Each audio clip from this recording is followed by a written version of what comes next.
You have received the minutes of the meeting of March 23rd, 2017. Are there any additions or corrections to be made to the minutes? Hearing none, the minutes will stand approved. We have a number of resolutions and special recognitions tonight. We'll begin with the mayor. 4A1 is a proclamation declaring April 2017 as Fair Housing Month. Mayor Battle.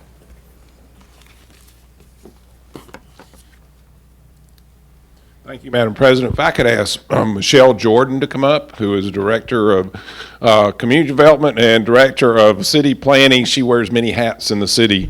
And tonight we have our City of Huntsville proclamation in honor of Fair Housing Month. And it has a bunch of whereases, which I will save you the effort on the whereases, but it says, we as the City of Huntsville support the efforts of the federal government and the state of Alabama to assure equal access to housing opportunities for all citizens. And therefore I, Tommy Battle, Mayor of the City of Huntsville, do hereby proclaim April 2017 as the month to celebrate and honor all efforts which guarantee the right to live free and of discriminatory housing practices, and proclaim this month as Fair Housing Month. Michelle, thank you for all the work that you do through both planning and through community development. I'd like to present you with this proclamation and I'd like to leave you to say a few words. Thank you, Mayor. Thank you so much, Mayor Battle. You know, we're just pleased that Huntsville can be counted among the communities throughout the country and throughout the state that are celebrating this month. Thank you so much. You know, we have so many activities that focus on fair housing throughout the year, and this just adds to the list of things that we're doing to document Huntsville's stand. So thank you, Mayor.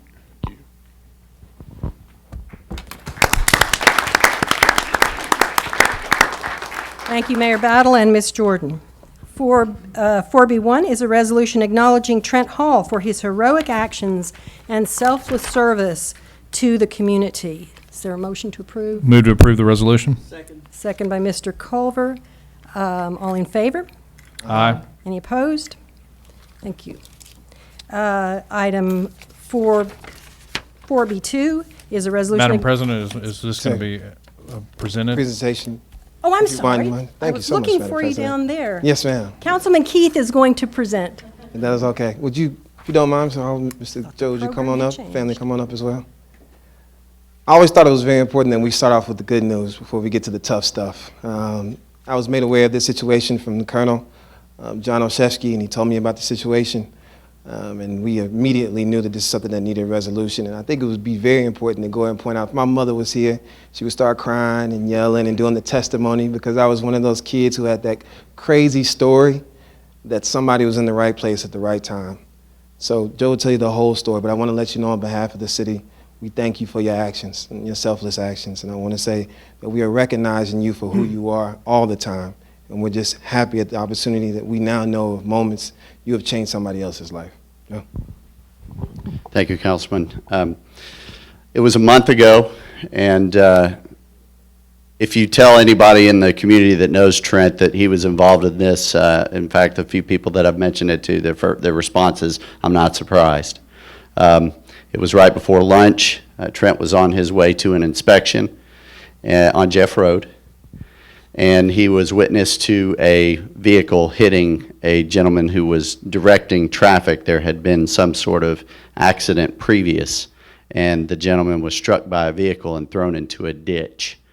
And so without hesitating, Trent jumped out of his truck and administered some first aid to the gentleman who was thrown into the ditch, and keeping him conscious until the EMTs arrive. One of the first people on the scene was Commission Chairman Dale Strong, and that's how we heard about it. But you know, we're not surprised that Trent did this either, but we do thank him for setting that example for the rest of us. And this is Stacy Cantrell, our Vice President of Engineering. She would like to say a word. So I'd also like to thank Trent for being such a good example, and for being willing, for being caring for people, and being willing to go do the uncomfortable thing and the scary thing when it might be easier to sit in your car and wait for somebody else to show up. This is the kind of somebody else that shows up and saves lives. So I'm so proud. Thank you very much. I believe you said it earlier. I was in the right place at the right time. I believe in predestination, and I think that I'd do it again. I just at the right place at the right time. Thank you.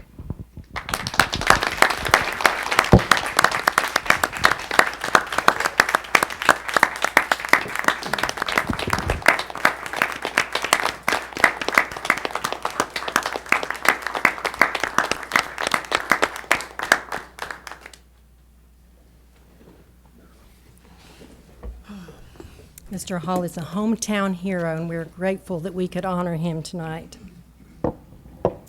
4B2 is a resolution acknowledging Sister Rosemary Niherumba as the keynote speaker for the 2017 Asha Kiran Array of Hope event to be held April 22nd, 2017 at Trinity United Methodist Church. I would so move. Second. Motion by Mr. Kling, second by Mr. Russell. Is there any discussion? All in favor, please indicate. Aye. And Mr. Kling, you will be presenting that for us at the event? That's correct. Thank you. Item 4B3 is a resolution recognizing Tanya Stafford as a speaker for the 2017 Asha Kiran Array of Hope event to be held April 22nd, 2017 at Trinity United Methodist Church. Move for approval. Second. Motion by Mr. Kling, second by Mr. Russell. Any discussion? All in favor, please indicate. Aye. Opposed? Thank you for presenting those items for us, Mr. Kling. We have one other special recognition at this time. Item 4C1 is a presentation to the City of Huntsville from the Association of the United States Army. I believe this presentation will be made by Mr. John Wright, who is president of the Redstone chapter of AUSA. Mr. Wright, would you like to come forward? Who has the microphone? Microphone's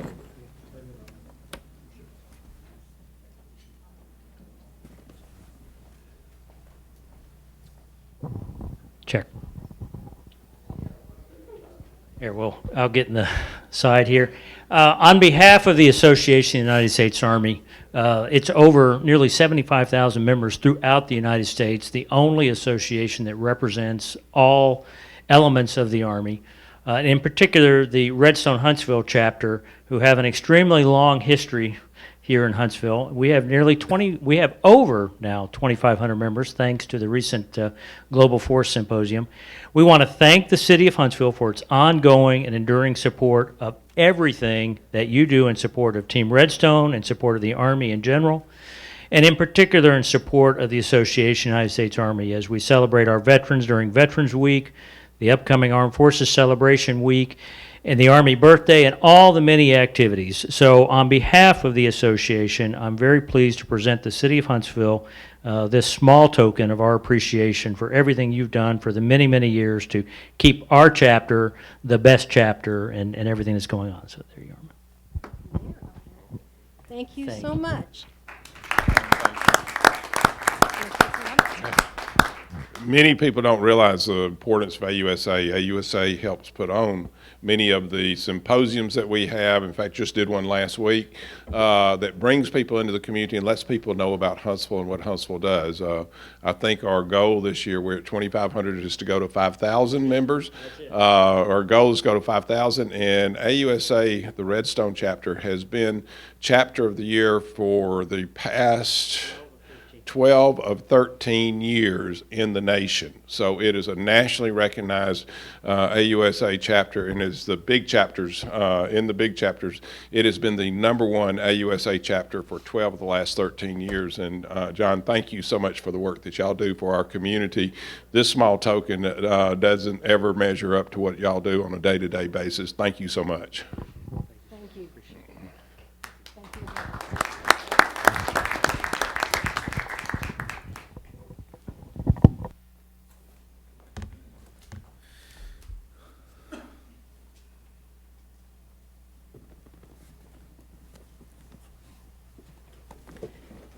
Team Redstone is a great partner with the city, and the heart of that partnership is AUSA. Thank you so much. Item 4C is announcements, and we do have a couple of announcements to share with you tonight.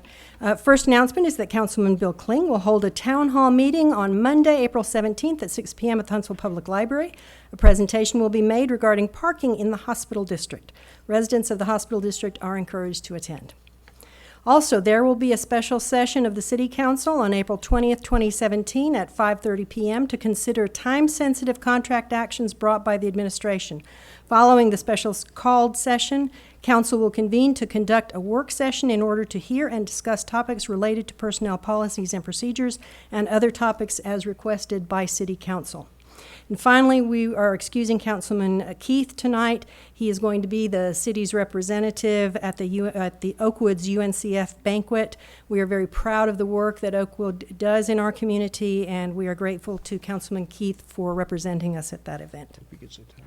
Are there any other announcements?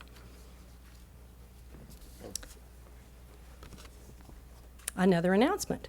Councilman Culver will be hosting a town hall meeting on Tuesday, April 18th at 6 p.m. at Sherwood Baptist Church at 6600 Old Madison Pike. Topics of discussion are constituent concerns of the Sherwood Park subdivision. Also in attendance will be City of Huntsville Department representatives.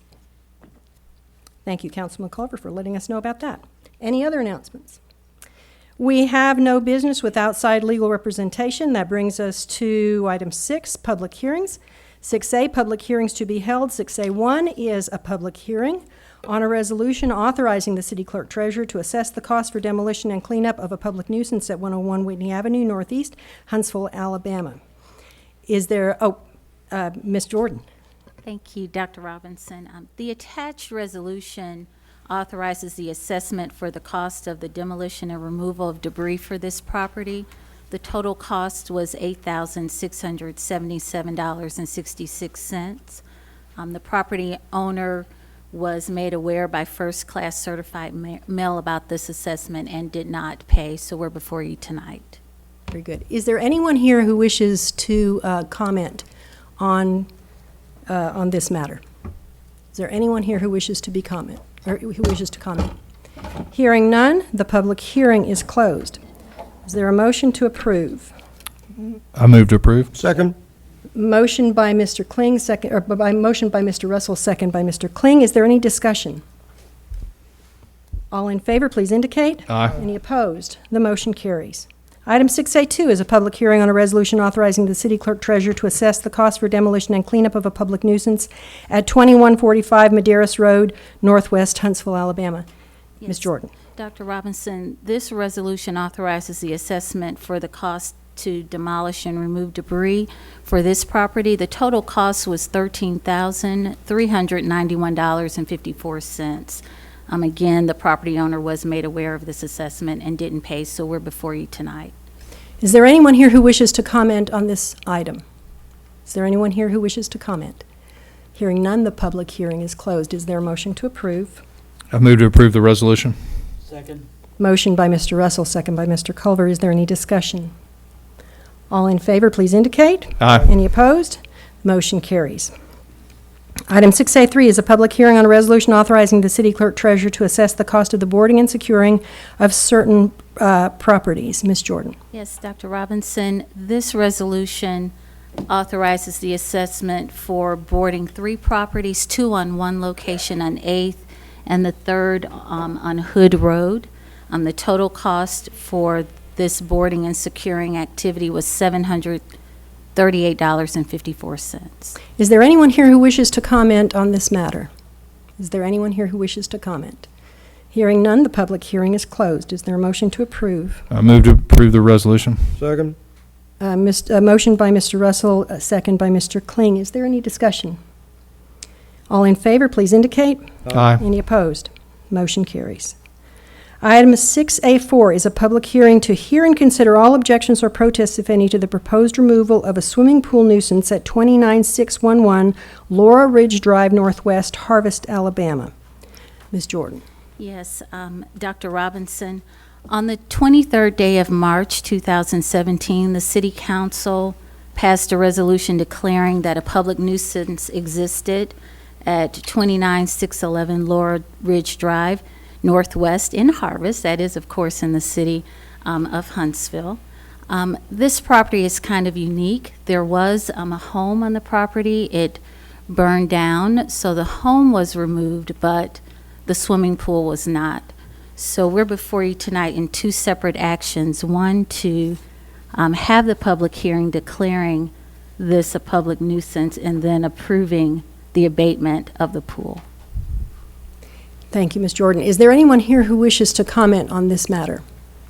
Is there anyone here who wishes to comment? Hearing none, the public hearing is closed. Is there a motion to approve the resolution? So moved. Second. Motion by Mr. Kling, second by Mr. Russell. Is there any discussion or questions Question. from Ms. Jordan? Mr. Kling? Is this being abated, or the recommendation to be abated, is this done because of mosquitoes, or is it because it's a big hole that potentially would be a danger to people? Both. Okay. You know, it's of course a danger to the residents and anyone, you know, in the general vicinity. But yes, it could become a breeding ground for mosquitoes, and we're trying to get ahead of that as well. And Ms. Jordan, it is my understanding that we don't require a vote on 4, that the vote to approve will be item 5. That's correct. 6A5 is a resolution to order the abatement of the abandoned, neglected, and non-maintained swimming pool located at 29611 Laurel Ridge Drive, Northwest Harvest, Alabama. Is there a motion to approve the resolution? Motion to approve. Motion by Mr. Culver, second by the chair. Discussion. Any questions for Ms. Jordan? All in favor, please indicate. Any opposed? The motion carries. Thank you, Ms. Jordan. We have a number of public hearings to be set. 6B1 is a resolution to set a public hearing for May 25th, 2017, rezoning 21.06 acres of land lying on the south side of Martin Road and south of Williams Circle from light industry district to residence 2A district. Move to set the hearing. A second by the chair. Is there any discussion? All in favor of setting the public hearing, please indicate. Aye. Any opposed? Public hearing will be set for May 25th. Item 6B2 is a resolution to set a public hearing for May 25th, 2017, zoning 1 acre of newly annexed land lying on the north side of Kennedy Lane and east of Old Big Cove Road to Residence 1B District. Move to set the hearing. A second by Mr. Kling. Is there any discussion? All in favor, please indicate. Aye. Aye. Any opposed? The hearing will be set for May 25th. Item 6B3 is a resolution to set a public hearing for May 25th, 2017, zoning .93 acres of newly annexed land lying on the north side of Plainview Drive and west of U.S. Highway 431 south to Residence 1A District. I move to set the hearing. Second by the chair. Any discussion? All in favor of setting the public hearing for May 25th, please indicate. Aye. Any opposed? Motion carries. Item 6B4 is a resolution to set a public hearing for May 25th, rezoning 9.89 acres of land lying on the west side of Blue Springs Road and on the north side of Callahan Drive from Residence 2A District to Residence 2 District. All in favor, or is there a motion to set the public hearing? I move to set the hearing. Second by Mr. Culver. Is there any discussion? All in favor, please indicate. Aye. Any opposed? Motion is, the hearing is set for May 25th. Item 6B5 is a resolution to set a public hearing for May 25th, 2017 for 281.96 acres of land lying on the east side of Pulaski Pike and on the east and west sides of Liberty Hill Road from Residence 1 District and Neighborhood Business C1 District. Is there a motion to set the public hearing? So moved. Second. Motion by Mr. Kling, second by Mr. Russell. Is there any discussion? All in favor, please indicate. Aye. Any opposed? The hearing is set for May 25th. Communication and reports from the public. We always look forward to hearing the concerns of the public. When I call your name, you will have 3 minutes. Please come to one of the microphones. Give us your name and your address, please, for the record. The first person to sign up is Willie Day Jr. Subject is Wiley. I'm sorry, Wiley Day Jr. Excuse me, Wiley. Wiley Day Jr. The subject is thank you. Mr. Day. Wiley Day, 101 Meadow Glen Drive, Madison, Alabama. I just came before the council and all of the people in the public to publicly thank everyone for praying for me.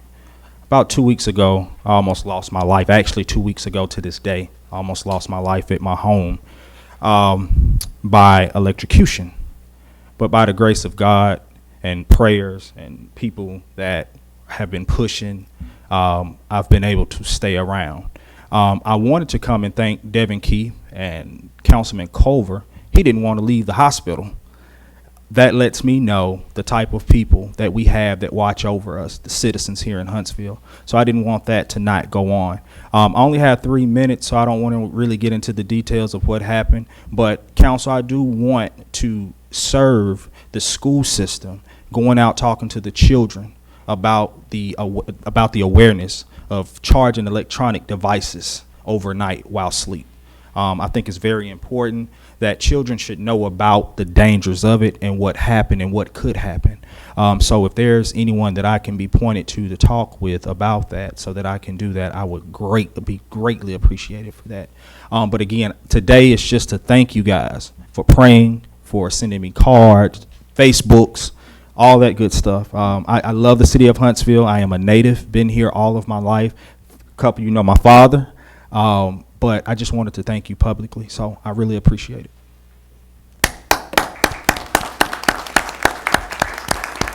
Mr. Day, we are glad that you are here tonight and grateful that all is well. The next person to sign up is April Parker. Subject is Fair Housing Event. Ms. Parker.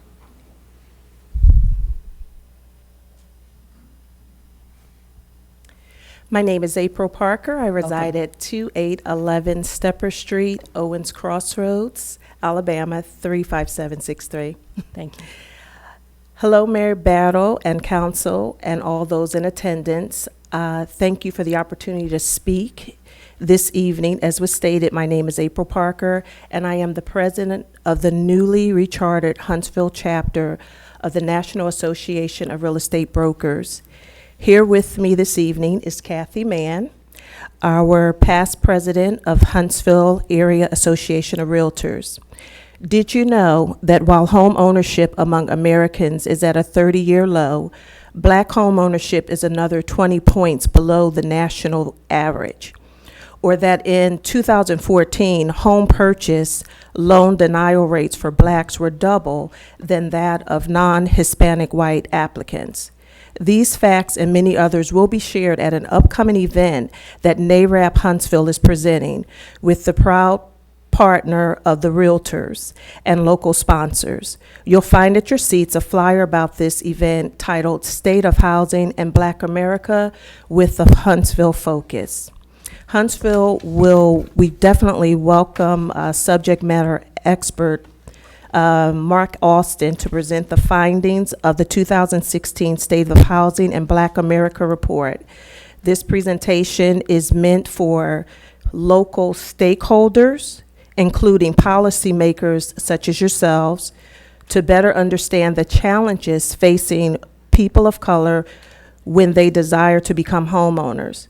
After Mr. Austin completes his presentation, Councilman Devin Keefe, Lila Hackett from the Fair Housing Center, and Quisha Rich from Huntsville Housing Authority will join Mr. Austin in a Q&A panel about what our next steps are in our city and to combat these challenges. We believe that fostering a discrimination-free housing and lending market is the best way to grow home ownership among all of our communities, and we invite you to join us to learn more. Again, thank you for the opportunity and for all you are already doing to make the Rocket City an exclusive, vibrant place to work, live, and play. Thank you.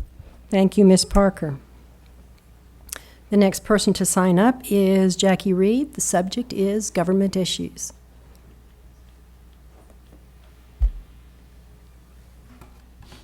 Good evening. First, I want to thank you for allowing public input. Second, I want to wish everyone a blessed and happy Easter. See my cross, that's my boss. I also want to thank God for bringing Wiley Day around. I was worried and concerned and cared about what happened, and the young people does need to know what went on. And I want to thank God for giving me the strength, the courage, and the faith to come down here and talk to you all. Remember who's the king. That's what it's about this weekend. Thanks for letting me say that. I have a lot of problems. I usually do. The traffic. We need to give some tickets. People don't respect anyone anymore. They'll run over you if you're on a bicycle, if you're walking, or anywhere you go. Move over. Uber, one of your cars that you put on the streets, had a wreck with my grandson. I just want to flag you about Uber. A young driver was driving young people around, and it was a bad wreck. But anyway, I just want to tell you, slow these people down. If you have to give them a ticket, we're going to have to absorb some of this, and maybe y'all don't go into traffic where I do, but we got to slow some of these cars down. The master plan is a nightmare. I went to the master plan hearing. A guy from Pennsylvania came to tell us what we're going to do about the city downtown. I don't understand why you all didn't come up with a plan for young professionals. We have so many people intelligent retired in this city, and let those retirees come up with a plan and let them get together and come up what we need to do with this city without paying $1,500 to $10,000 to hire all these people to come in here and do all this stuff. I mean, I don't know where you get off and where you come up with all this stuff. You call somebody from out of town $10,000. You do come up with some plans I'm not happy about, but this one is a nightmare. You need to bring it a whole lot more before the public. I'm sure we're going to have a whole lot more, and I'm sure I'm going to have a whole lot more to say before it's over. Anyway, on the agenda here tonight about tearing down Grissom High School, I want you to explain some of that stuff. And then Mid-City, I want to get all the paperwork from Mid-City Development when they start out there. I do have a hard hat to walk out there in the mall, but when you tear it down and you start your good old boy development out there, I'll be out there checking on the money and see how much money you're going to spend.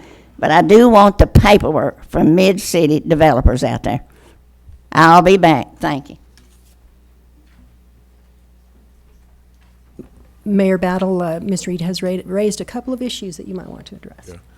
Yeah. Ms. Reed, we've been out watching Mid-City also, and been seeing it. It's coming up right now. I think Councilman Culver worked very closely with it, along with many people in this room to bring it to fruition.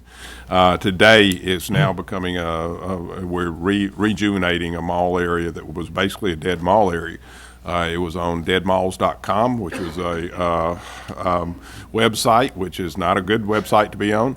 But it was something that was really becoming a blight in the community, and it was a blight on both our retail strip and on the north end of our research park. And both of those areas were very important to us. Now, as we are rejuvenating that, we have Topgolf coming in. We have a number of other retailers coming in. We'll have apartments out there.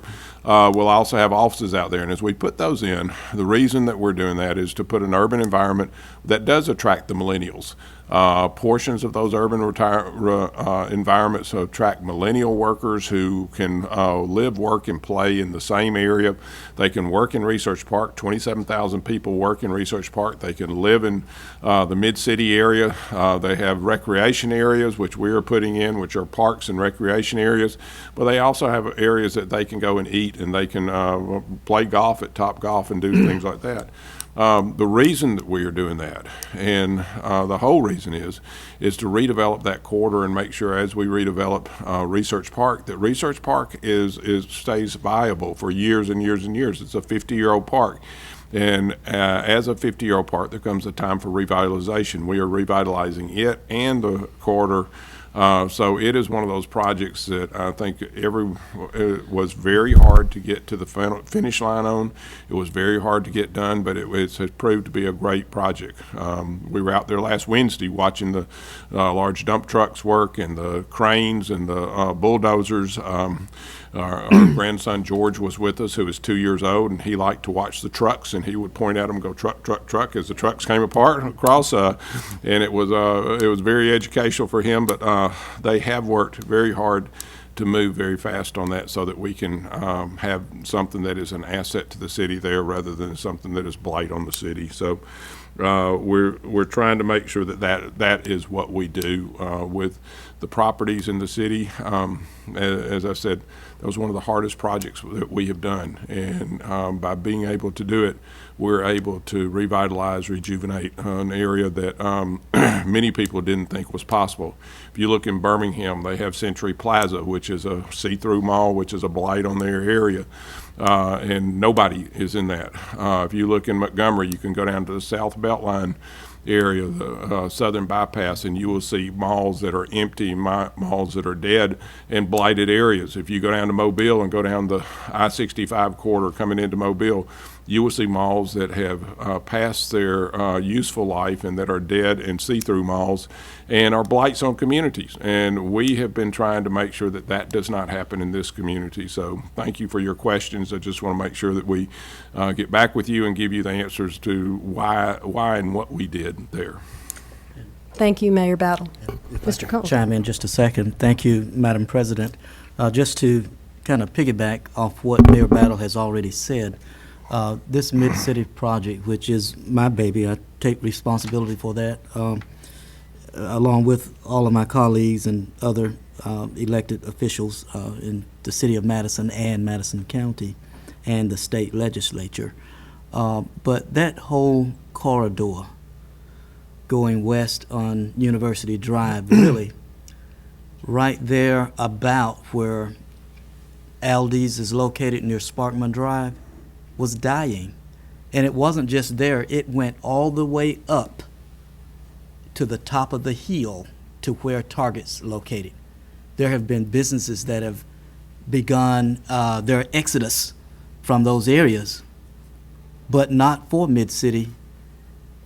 That entire corridor, the west corridor as we know it, probably would have become blighted all the way to Providence and perhaps even beyond. So this was a necessary thing that the city of Huntsville has done, and it's looking pretty good. It's going to be successful, and once it's done, we're all going to be beneficiaries without regards to what side of town we live on. We all will be beneficiaries of that. Thank you, Madam President. Thank you, Councilman Culver. Could I ask a question? Mr. Kling. Just curious if there have been any studies done as far as how much additional revenue would come in from the old Madison Square Mall based on property tax and I guess whatever sales tax business versus, over, let's say, a 20-year period, new retail, some new retail, property tax, et cetera. Mr. Davis, I bet you dream about those numbers at night, don't you? Was that a slow pitch? No, Very I good. think it is a valid question. I'm just curious about the numbers. Yeah, council members, as you know, Mid-City, the redevelopment of Madison Square Mall is very difficult, and we spoke many hours in this council chambers to get to where we are today. And, started with urban renewal plan, then a development agreement, and it was about 2 years in the making just to get to where we are today. And we're another 18 months before we kind of see the fruits of our labor. Things are going very well, but we did do a return on investment study by a third party. As you're aware, the property tax collections by the city of Huntsville and the county had dropped to 10 cents on the dollar what we used to. So 90% of property tax collections were gone. They were not coming back. Sales tax from what we used to generate there was off 70%. And then it was starting to erode the corridor, as the mayor and Councilman Culver had mentioned. The return on investment that we had outside studies done, the 10-year projection was $300 million when you do the net of property tax and sales tax. As we said, we're only committed to phase one, and then the developer has to perform beyond that before we invest any more. And our current budget for that is somewhere between $10 to $12 million. There's an item on tonight that will get us almost finished with phase one, and we're currently tracking well below our projected budget at this time. So right now, everything is in very good shape for the city based on our commitment and our return on investment. We're on track to what we committed to the council. Thank you, Mr. Davis. It sounds like there are good things happening at the Mid-City project. The last person to sign up to speak to the council is Pastor T.C. Johnson. Welcome, Pastor Johnson. Good evening. Thank you so much. First report, I'm T.C. Johnson, 1800 Sparkman Drive. Let me just thank Mr. Hamilton and the administration for the data that I've received and for working with me to get some other things that we have asked for. A few months, maybe end of the year, I started hearing complaints about the fire department. I began to do a little bit of investigation as much as I could without the data that I have received and haven't been able to really sort it out. you know, I listen at the commercial of Huntsville all the time, and like I said, this is the only city in Alabama that I would live. Had an intent of not living anywhere in Alabama at one time, though I was born here. But Huntsville convinced me to stay here, and we always talking about making it better, and I think we can. But we have to look at some sensitive issues because as taxpayers, things should be a little bit more fair, and someone has to focus on those things, and that, I guess, is my call. Out of 90 captains in the fire department, only 8 are black. Out of 107 drivers, only 9 are black. And there are other disparities, and I just hear that there's some hiring going on will be going on in the fire department, and I know it's difficult, but if we're going to look like our demographics, we have to put some attention on it. I don't know how to go about doing it. I'm not in your shoes, but I know you care. And for those who, and I always get answers like, we're just hiring the best people. When you say that, it's an insult because you begin to say that African Americans are not the best people, and that stigma's been going on for the last 350, 400 years, and it's baloney. I don't want to hear it anymore. I mean, that's just not the point. We want to be the Huntsville we put on the commercial. And so leadership has to look at these disparities and try to figure out what's the problem and how can we fix it. I'm not jumping to be a fire department person because I don't like fire very well and try to keep other people from being in the fire. Part of my real job. But I think if the persons who don't know look, they look and say, this looks like what? Racism. And the statistics will verify that uninformed appearance. And so I want to ask the fire department. I've heard some other underlying things about the fire department as well. So I want the chief to look at this and study it and see what we can do to make this look better for the city in which I live. Thank you very much. Thank you, Pastor Johnson, for bringing those numbers to our attention. We will ask the administration to take a look at those. Do you have any comments? Well, if I could Mr. hit on one, I think it's, there's two components to the conversation that you start there. One is promotion of people once they're inside the fire department, and that's one issue to look at. But one of the challenges we have is the pipeline at the very beginning. You talk about the recruitment and the initial hiring process. And so, any fire captain that we have started out as a fireman, started out as a rookie. And one of the challenges that we've had, and Chief McFarland and I have spent a good bit of time talking through this and looking at efforts on the recruiting end, is making sure that our applicant pool reflects the demographics of our community, as you say, because right now they have not. And so as we work to address this issue, we really got to go all the way back to the very beginning and make sure that we're getting a diverse enough applicant pool so that then that initial hiring has the diversity that we want, so that over time, 10 years, 12 years, 15 years later, you're producing the captains from that initial applicant pool. So there's two issues to look at there. The bigger issue that we have is getting the right folks into the pipeline at the very beginning, and that has been very, very challenging, quite frankly. The applicant pool has not reflected the demographics that we want it to, and so they are having some very focused recruiting efforts in that area. We certainly would welcome the public's input on different ways of changing that recruiting, adding to it, making sure that we're advertising in the right places. But I kind of like to go all the way back to the root of the problem, and that applicant pool is where we see some significant challenges that we're trying to address. Thank you, Mr. Hamilton.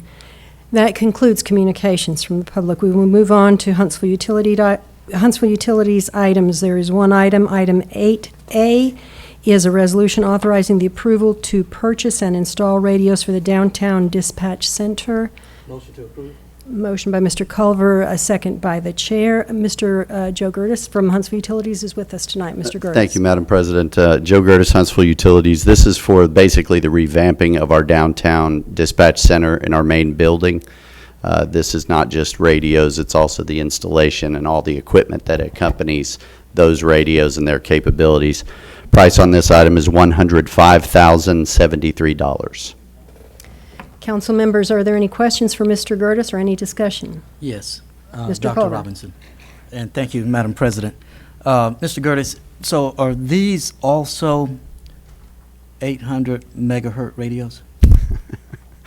Great question, Councilman. I do not know. I know that they do broadcast analog and digital, and in this price is the pay for those channels that will be reserved for our Okay. communications. And I guess my reason for asking that question is because I want to know whether or not they will be able to switch over and talk directly to police if there were to be, God forbids, an emergency of some sort, natural disaster, so that there wouldn't be a delay in having to go through a dispatch, for them to talk to each other. What we have now with our 911 center, and I do stand to be corrected by anyone who's in the know. Of course, I know everything, I just can't remember it all at once. But, Naturally. But, so now, if the state troopers are chasing someone, law enforcement can switch over and talk directly to them, or if there were to be another agency in North Alabama that's in pursuit or whatever the emergency might be, instead of going through their dispatch to go through our dispatch to talk to each other, they can switch over to a frequency and talk directly to each other. So if you could ascertain that at some later time to see if those kinds of capabilities exist, I think that could benefit both utilities and emergency personnel. Absolutely. I will confirm whether or not that is part of this, and I'm going to assume that it is, but I will confirm that for you. Great, sir. Thank you so kindly. Thank you, Madam President. Thank you, Councilman Culver. Are there any other questions for Mr. Gertis or any other discussion? Thank you, Mr. Gertis. All in favor, please indicate. Aye. Any opposed? The motion carries. Item 9 is board appointments. We have no board appointments to be voted on tonight. Item 9B are board appointment nominations. Item 9B1 is a nomination of Todd Howard for reappointment to the Madison County 310 Board for a term to expire April 1, 2023, nominated by the chair. Second. It's a nomination only. Sorry. 9B2 is a nomination of Marlena Primo for reappointment to the Madison County 310 Board for a term to expire April 1, 2023, nominated by the chair. 9B3 is a nomination of Robert L. Stagg for reappointment to the Huntsville-Madison County Convention and Visitors Bureau Board of Directors for a term to expire April 11, 2021, nominated by the chair. Are there any other names to be placed in nomination for board appointments? Yes. Go ahead. Madam President, I would like to nominate Dick Reeves, reappointment, Industrial Development Board. Mr. Kling has nominated Mr. Dick Reeves for reappointment to the Industrial Development Board. Mr. Culver, did you have someone that you wish to nominate? Thank you, Madam President. Any further nominations? Very good. We'll move on to item number 10, approval of expenditures. 10A is a resolution authorizing expenditures for payment. Mr. Kling, would you like to give the Finance Committee report? Yes, Madam Chairman, move for payment of vouchers in the amount of $34,898,359.21. Second by Mr. Culver. Any discussion or questions for Mr. Kling? All in favor, please indicate. Aye. Any opposed? The motion to approve the resolution carries. Item number 11, communications from the mayor. Mayor Battle, you have the floor. Thank you, Madam President. There are a few events that are going to be coming up the next couple of weeks. Number one, the Huntsville Council of PTAs are meeting on the 25th, and we're so sorry to the Board of Realtors with that. It's the same night that you will be having your program on the state of housing. So I apologize that I will be with the Board of Education, with the PTAs, because the schools are very important to us just as much as fair housing is. So I hope I got y'all tonight with the fair housing resolution. In 2 weeks, we'll be with the Council of PTAs. Also, Dr. Matt Aiken will be doing, I believe it's on the 17th, we'll be doing the State of the Schools. That will be at Huntsville High, and that will be a great kind of update for people to come out, and I encourage everybody to come out because it is our school system, and school systems are very important to each of us, and education is important to each of us. Monday, we will be doing Paddle the Canal. I will be in competition with Jerry Hayes, who is much older than I am, and I hope that he can remember how to hold a paddle. But that will be an interesting competition out in Big Spring Park. It was the first time I've ever been in Big Spring Park in a boat, so that will be kind of interesting. And then this weekend, Oakwood University is having its annual alumni reunion. They will be here. We will be down greeting them Saturday at the Von Braun Center.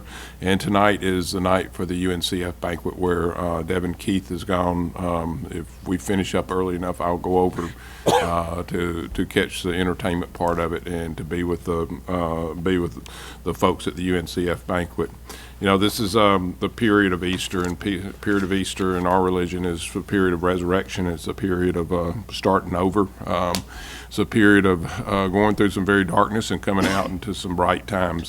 This past week, we went through some darkness in the state of Alabama with our governor resigning. Our governor was then booked into jail and then resigned, and we have a new governor coming.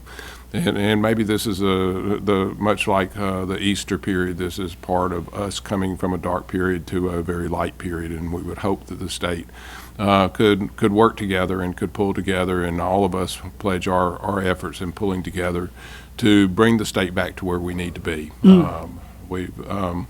We've seen the darkness now. I think we can hopefully see the light, and all of us can come together and work together on that. So we ask everybody out there to thoughts, prayers for your state, thoughts and prayers for your leaders, for Kay Ivey, our new governor, and thoughts and prayers for all those in their leadership position in the state, so we can move forward and hopefully redefine the state and leave the dark period behind us. Thank you so much. Thank you for those words, Mayor Battle. Well said. We will move on to item number 12, communications from the council. We will begin with Councilman Russell. And thank you, Madam President. If I may, Mayor, I'd like to get an update on Big Spring Park. Could Mr. Hamilton provide that? Mr. Hamilton. So just about all the areas of the park are open to the public. The one area that will not be open until Monday is the kind of the narrow strip that's in between the far lagoon and the VBC right along Monroe Street there. That was the last bit of sod that went down just a day or two ago, and so we left the fences up through this weekend just to give the grass a little bit of chance to get going. But Monday those fences will come down, and so all the park will be open to the public. There's still a few little finishing touches that are happening. They started today installing all the benches and trash cans and things like that. I think there's still another duck feeder to go in and a few things like that. So basically working the punch list. There's some of the detailed landscaping in certain areas that need to be done. One area that I would encourage people to go get familiar with that most people probably have not really seen is over around the Eternal Flame. That area had the original landscaping put a lot of trees right around it that had grown up, and you basically couldn't even see the fact that there was a boulder and Eternal Flame and the memorial there that was done by this community in remembrance of POW/MIA from our nation. So we've changed that area so it's much more visible to the public and more accessible, and provided some seating and things like that. So I would encourage the public to get in there and see those things that are now more accessible, more visible. And we'll continue to assess the park. There's some areas that I think maybe this winter we come in and add some more trees in certain areas and things. But one of the things that we've done is implemented that initial design. We'll watch to see how the community uses it and then learn from that. And if we need to come in and add other things later in the year, we can do that. But the park is now open, and people should come out and enjoy it this weekend. And when do you expect the project to be completed? When will you say it's finished? So really, probably a week or so after Panoply, and I went through with project manager today the punch list. There were a couple kind of small punch list items that we know it's there. The public would never notice that the issues, the things that we want to clean up are there. But some of them will be better fixed after Panoply has closed and come out of the park, and so we'll take care of some of those things. Just minor things that aren't significant issues, but after Panoply closes down, then we'll come back through. There may be some places where we'll need to repair landscaping or whatever, and a few little punch list items. So probably about a week or so after Panoply, I would say we're done. Okay, thank you. And just my observation is the water looks a lot cleaner, so when the mayor goes in Monday, I think he'll live. And Mayor, also I'd like to call on Steve Ivey, if that's okay, to talk about Parks and Rec Mr. Ivy, been out to the ballparks, a lot of kids at Mayfair and certainly a lot of kids at Cove Park. How is the whole city doing with Little League Baseball, and can you give us some good news or any news? Yes, sir. We opened up the last parks last weekend. Everybody's playing now. Our numbers are steady and our ballparks are in good shape. Okay. Which ones are the most crowded, or which ones have the most participation? Right now, Eastern and International is our biggest two parks. Okay. Are all our fields being used across the city evenly, you think, or is it? Well, the league numbers are not the same, so no, there's more demand out there at Eastern and International right now. Yeah, and so some of the points, and we've discussed this before, you know, in the past years, we always built, if we had a fourplex in one area of town, we had to have a fourplex in the other area of town. And I just want to point out they're not all used equally. And so we need to target what's being used in each district and build for those districts, I think, or build for those neighborhoods. And so I hope we can do some more research into what our citizens want instead of just building it all over town the same way. Yes, sir. Thank you. Mayor Battle, those were well said words and about Easter, and I wish all my constituents a great weekend, and I think it's going to be beautiful, and I hope we all can enjoy it. Thank you, Madam President. Thank you, Mr. Russell. Mr. Kling, you have the floor. Thank you, Madam President. As the chair had mentioned, I'm going to be having my town meeting basically to focus on parking issues. Still dealing with problems with the Huntsville High School off-campus parking. And earlier this week, I had a meeting with John Hamilton, Tommy Brown, and Dan Sanders, and have a pretty good option to look at. And plan is to try Ponciana Street as a test case for this. We have a very good map that was put together by Mr. Sanders, and he put a lot of time and sweat into putting it. I'm going to be showing it at the town meeting Monday night, 6 o'clock at the library, and certainly have contacted and want to encourage residents from the Mayfair neighborhood, especially the Ponciana Street residents, to come out to that meeting. Let them see what's being proposed and what they would think of it and get some ideas. And I think from what I've seen, it would certainly be worth trying out in Ponciana Street where it could be put into play for a couple of weeks before school ends, so we could see how that would work. But that will be what we're going to be talking about at the town meeting Monday night. As Mayor Battle had mentioned, we have been through a lot of history in Montgomery, and we do have a new governor. Question, I'm not sure if this is a legal issue or if this is something for Shane or where to go.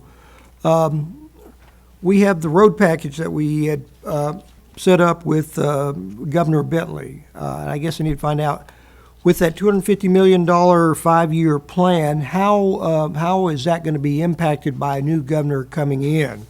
Are those contracts locked in where we're guaranteed that we'll have the 5-year package as long as we put our part in?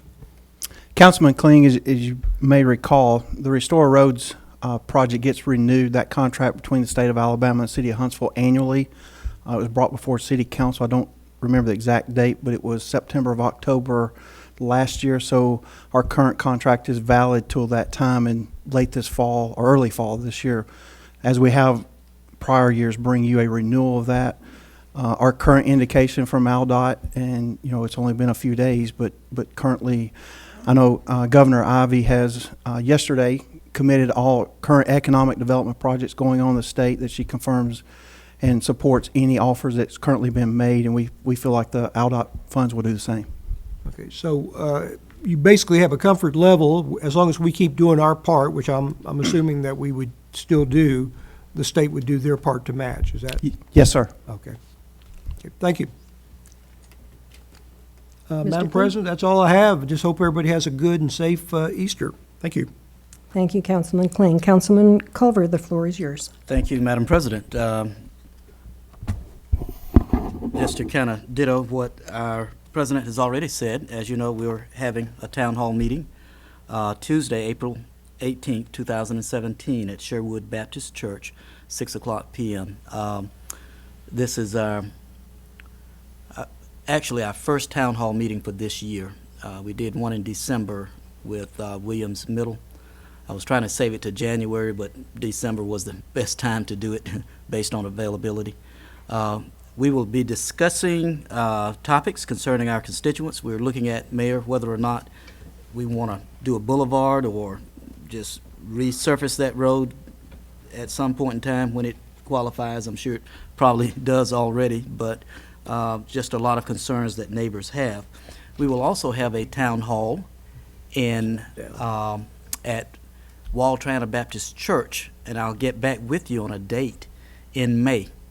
So look for that. And we will also have a town hall in Cobblestone off of Old Highway 20 at somewhere during the middle of June. So we have, I only was going to do 4 this year, Dr. Robinson, but it looks like we're going to end up doing more based on the demands of the residents who live in those areas. So stay tuned for more information. Also, we're going to be launching our newsletter, and this information will be subsumed in that. So I want to make sure the general public is informed on everything that's happening in District 5 that I can keep you aware of, and that way we'll stay in touch. Also, Councilman Clean will be there at our town hall. All goes well on Tuesday. We're doing kind of a joint town hall. Some of the areas, Old Madison Pike, where the apartments are, Steeplechase and the condos, that's technically in District 4. And because whatever we do with Old Madison Pike impacts both District 5, which is on the opposite side of the street where Sherwood Baptist Church is, and District 4, we thought it would be great if we could sit down and discuss issues together. And thank you, Councilman Clean, for that. On a different note, Mr. Day, Wiley Day, Mr. Day has had the occasion to speak to several media groups, including but not necessarily limited to AL.com, the Washington Post. He's also done interviews with WayTV.com. In fact, he's sent me so many I couldn't remember them all. So, but my emphasized point is that what he is doing is something, and I'll be very candid with you. And I know, Mr. Day, that you've gotten some criticisms in some regards, but what you did is no differently than what I do. I will charge my phone at night because my days are so long. I'm working so hard as your council representative in District 5 that my battery goes dead, and I'll plug my phone in by my nightstand, and I'll talk on it sometimes, and I'll literally fall asleep with my phone still plugged up, and I'm lying in bed. I don't do that anymore. Also, I have awakened with my Bluetooth around my neck. I don't do that anymore. And thanks to you, Mr. Day. And my emphasized point is that he is going all over the country as we speak, meeting with different media groups to get this message of safety out to young people. I'm not a millennial by any means, but I stay in tune with the technology, and if I'm doing it, I'm sure there are others who are doing it as well. And if you are, then you just need to stop. And if anybody in the city of Huntsville can assist Mr. Day in his efforts to get this message out to our community about the safety of electronic gadgets. This man, I don't mean any harm, and I hope his mom and dad are not listening, but he really should have been dead. Y'all don't hear me. What happened to him was enough electricity to kill him, but only by the grace of God that he's alive. And he is trying to get that message out, and I wish we could do all that we can to help him in that effort. He's not asking for money, he's just asking for avenues to disseminate information that hopefully can save someone else's life. And I admit what happened to him was one of those 1001 ways to die. Okay? That's what that tantamounts to. And thank you, Mr. Day, for doing that. I had a question, if I can ask. So with the parks, Mr. Ivy Madam President, is that okay? Yes. I'll be brief, I Yes. promise. So, Mr. Ivy, Yes, sir. will these parks have Wi-Fi? Maybe that may be a question for someone else, and there's a reason for that. You know, sometimes us more mature people like to multitask while being in the park on Saturday mornings. So, do we have any We have plans? Wi-Fi in Bram Spring Park. We have it at our major complexes, but in our neighborhood parks, we don't have it. And part of it, and I'm not the person to speak on this, we need to have IT up here speaking on it. Part of it has to do with Way Traveler, the signal it sends out to it, and all the other stuff. We're trying. We'd love to have it, but right now, we don't have the capability or the money to put in all the parks. But, you know, that's something we've been investigating for numerous years on doing that. Thank you. Thank you, Mr. Ivy. And one last thing, I want to wish everyone a happy Easter, and be safe, and we'll look forward to seeing you, Ms. Reed, and everyone else at our next meeting next week. Thank you, Madam President. Thank you, Councilman Culver. I have a number of thank yous we'll go through real quickly. The first is thank you to Jeff Easter and the General Services team for the work they did on the 7th floor. Council rarely uses that big meeting room up there, but it's used a lot by the Planning Department, the MPO, and a number of other departments. They have done a wonderful job doing some touch-up in there, and it is a much more usable space. We have a lot of community groups that use that space, the Human Resource Relations Council and others, and we know they're going to enjoy using it. Thank you, Mr. Easter and team, for the great work you did on that. Thank you also to Green Team and the Southeast YMCA for their partnership with Ditto Landing and Marina for the cleanup that took place last Saturday. The weather could not have been better. We had 145 people show up. We started at 8 in the morning. We picked up an incredible number of bags of trash, truckloads of shrubbery and trees that were cut down, piles and piles of wood clippings that were raked to form a mile of new walking trails. It was a great example of community partnership, and the Southeast YMCA called it their Togetherhood project. I love that. Many thanks also to Home Depot for sponsoring the Reading Garden at Eleanor Murphy Library. We got to do the ribbon cutting for that this week in honor of National Library Week, and I got to present the mayor's resolution. It's a beautiful little garden. I also want to announce that the South Huntsville Business Association meeting will be held on April 18th at 3 p.m. at the Doubletree. This is a continuation of the strategic planning process for the South Parkway in partnership with Main Street, Alabama. And we will have some breakout sessions, and we encourage anyone interested in that redevelopment of the South Parkway to join us for that meeting. I also had the opportunity this week to attend the Christ Our Passover banquet sponsored by Awareness Ministries, Reverend Robert Somerville. We had Chief McFarland there, and Deputy Chief Giles also attended. I had the opportunity to go with Martha Brooks, Congressman Brooks' wife, and it was a lovely evening, but what impressed me the most is the active prayers that are being offered for our city leaders. And they wanted us to know that they pray, that we are remembered in their prayers and during this Easter season. I think that's particularly meaningful, and we are very grateful for those prayers. And I have also been asked to remind everybody that City Hall is closed tomorrow for Good Friday, and we do wish everyone a very blessed Easter weekend. Any other comments? That brings us to item 13, unfinished business items. Unfinished business items for action. 13A is an ordinance number 17-204 annexing 26.6 acres of land lying on the west side of Sockwell Drive and south of Hazeland Road. The chair moves for approval. Second. Second by Mr. Kling. Is there any, Mr. McGuffey, will you please share with us? Yes, ma'am. Council members, this is 26.6 acres south of the new Grissom High School. This is a proposed residential subdivision, and they're annexing for city schools and services. And this is probably the beginning of a number of projects that we're going to see in that area that are going to open up. That new project over there is going to be great. Yes, ma'am. Any other questions or comments? All in favor? Aye. Any opposed? The motion carries. Item 13B is ordinance number 17-205 declaring certain equipment surplus and to be donated. The chair moves for approval. Second. Second by Mr. Kling. Is there any discussion? All in favor, please indicate. Any opposed? Motion carries. Item 13C is ordinance number 17-206, declaring equipment service surplus to be sold at public auction. Chair moves for approval. Is there a second? Second. Second by Mr. Russell.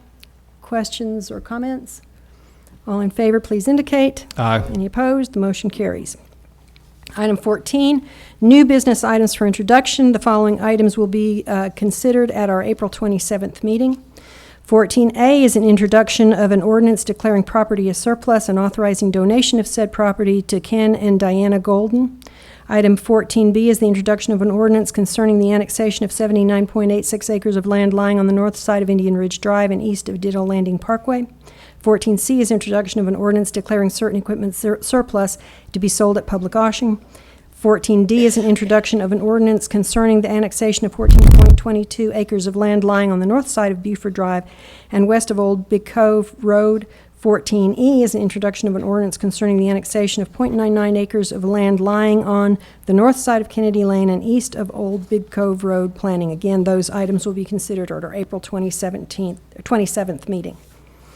Item 15, new business items for consideration or action. The chair wishes to hold item 15R, 15S, and 15V. Are there any other items any council members wish to hold for separate consideration? Hearing none, we will hold items 15R, 15S, and 15V and proceed with the others. 15A is a resolution authorizing the acceptance of donations. 15B is an ordinance amending budget ordinance number 16-659 for preliminary carry-forward amounts for various departments and funds. 15C is an ordinance to amend budget ordinance number 16-659 by changing appropriated funding for various departments and funds. 15D is an ordinance to amend budget ordinance number 16-659 by changing the authorized personnel strength in the various departments and funds. 15E is a resolution authorizing the mayor to enter into agreements with the low bidders meeting specifications as outlined in the attached summary of bids for acceptance. 15F is a resolution authorizing a special employee agreement between the City of Huntsville and Daniel Shea. 15G is a resolution authorizing a special employee agreement between the City of Huntsville and Barbara Jennings. 15H is a resolution authorizing the mayor to enter into professional services contract between the City of Huntsville and Standard & Associates, Inc. for the police investigator testing. 15I is a resolution authorizing the mayor to enter into a professional services contract between the City of Huntsville and Standard & Associates, Inc. for police sergeant testing. 15J is a resolution authorizing a special employment agreement between the City of Huntsville and Kitty Whitworth. 15K is a resolution authorizing the mayor to enter into an agreement between the City of Huntsville and the low bidder SJ&L General Contractor LLC for Mid-City Phase 1A Infrastructure Project Number 71-17-SP21. 15L is a resolution authorizing the mayor to execute change order number 1 between the City of Huntsville and G Corps Contracting, Inc. for Washington Street Park rebid, base bid, and option number 2 and option number 3, project number 71-16-SP50. 15M is a resolution authorizing the mayor to enter into an agreement between the City of Huntsville and LBYD, Inc. for engineering design services for Rideout Road widening between Gate 9 and Interstate 565, project number 71-17-RD05. 15N is a resolution authorizing the mayor to enter into an agreement between the City of Huntsville and Building and Earth Sciences, Inc. for subsurface exploration and geotechnical evaluation for Redstone Gateway Boulevard Extension and Rideout Road widening, project number 71-17-SP04. 15O is a resolution authorizing the mayor to enter into an agreement between the City of Huntsville and Sane Associates for engineering design services and permitting for the secured gateway roadway, project number 17-17-SP22. 15P is a resolution authorizing the mayor to enter into an agreement between the City of Huntsville and OMI, Inc. for geotechnical engineering study and construction materials testing services for Mid-City Phase 1A and US 72 Access Improvements, project number 71-17-SP13. 15Q is a resolution authorizing the mayor to enter into a real estate agreement between the City of Huntsville and the estate of Mabry B. Miller. 15T is a resolution authorizing the mayor to execute change order number 1 and final to the agreement between the City of Huntsville and Christopher Contractors, Inc. for construction services for the patio improvements at Big Spring Park located at 200 Church Street. 15U is a resolution authorizing the mayor to execute change order number 3 between the City of Huntsville and Pierce Construction Company, Inc. for construction services for the Huntsville Aquatic Center addition located at 2213 Drake Avenue. 15W is a resolution authorizing an agreement between the City of Huntsville and Academy Limited, doing business as Academy Sports and Outdoors. 15X is a resolution authorizing the Clerk-Treasurer to invoke South Point Bank Letter of Credit number 9500411 for Nature's Landing Phase 4 subdivision. 15Y is a resolution authorizing the Clerk-Treasurer to invoke Bancorp South Bank Letter of Credit number 3620080 8661 for Stratford at McMulligan Cove subdivision. 15Z is a resolution authorizing the Clerk-Treasurer to invoke Bancorp South Bank Letter of Credit number 3620008444943 for the Meadows at Hampton Cove 1 subdivision. 15AA, resolution authorizing the Clerk-Treasurer to invoke Service First Bank Letter of Credit number 28239 for Heritage Brook Phase 2 subdivision. 15AB is a resolution authorizing the mayor to enter into a real estate sales contract between the City of Huntsville and Quest Circle Properties, LLC, for property located in Cummings Research Park. 15AC is a resolution authorizing city attorney to settle the claim of Darian Scales v. City of Huntsville and Officer Andrews. 15AD is a resolution authorizing a special employment agreement between the City of Huntsville and James M. Bush. 15AE is a resolution consenting as owner to lifting of conditions and protective covenants for Winston Street Urban Renewal Project number Alabama R6. 15AF is a modification number 1 to the agreement by and among the City of Huntsville, Alabama, the Monrovia Sewer Company, LLC, and Magnolia Springs, LLC. 15AG is a request for authorization to advertise and fill the position of alarm coordinator. 15AH is a request for authorization to advertise and fill 1 regular full-time deputy director, grade 19 at higher than minimum rate if necessary. 15AI is a resolution authorizing request to advertise and fill 1 regular full-time position of facilities construction projects estimator, grade 16 at higher than minimum if necessary. 15AJ is a request to advertise the position of accountant 2, pay grade 14, and to fill at a higher than minimum rate if necessary. 15AK is a request for authorization to advertise and fill the position of fire supply clerk. Madam President, I move for consolidation approval of 15A through Q, 15T, 15U, 15W through 15AK. Second. Motion by Mr. Russell, second by Mr. Kling. All in favor of approving these items, please indicate. Aye. Any opposed? Motion carries. We will now have for separate consideration 15R.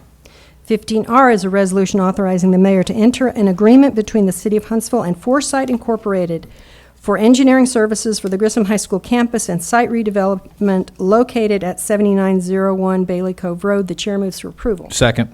Second by Mr. Russell. Mr. Easter, thank you for joining us. Can you tell us what this is about?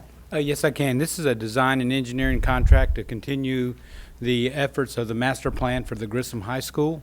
This will help us define the scope of the work that we want to turn into construction documents as we move forward. This will also help us define the budget associated with the work that we want to do. This is primarily for the work that will occur on the site itself. This is not the building. This is the infrastructure. This is the playing fields, the parking lots, all of those things. They will interface with another contract that we have on the agenda tonight that's associated with the building.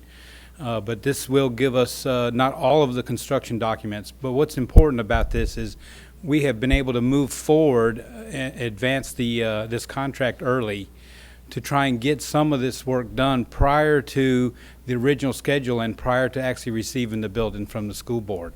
So what we're doing is we're moving forward. We're trying to do everything that we can do at this time related to preparing the site and the building when we get ready to do construction. It's $49,140 for this work. I believe the new Grissom building is ready for occupancy. The students will be moving in August 2017. When will the city actually take possession of the building and the site? Well, we're anticipating somewhere around August. Thank you. Are there any other questions or discussion, Yes, Mr. Madam Russell? President. Mr. Easter, will this contract, the design contract, will it consider all the junk that's already there? It's, Grissom, it's a mess in the back. And will they be taking the stuff away? Will they be redoing the way the fields are, the walkways are? Because it's probably one of the worst places I've ever seen.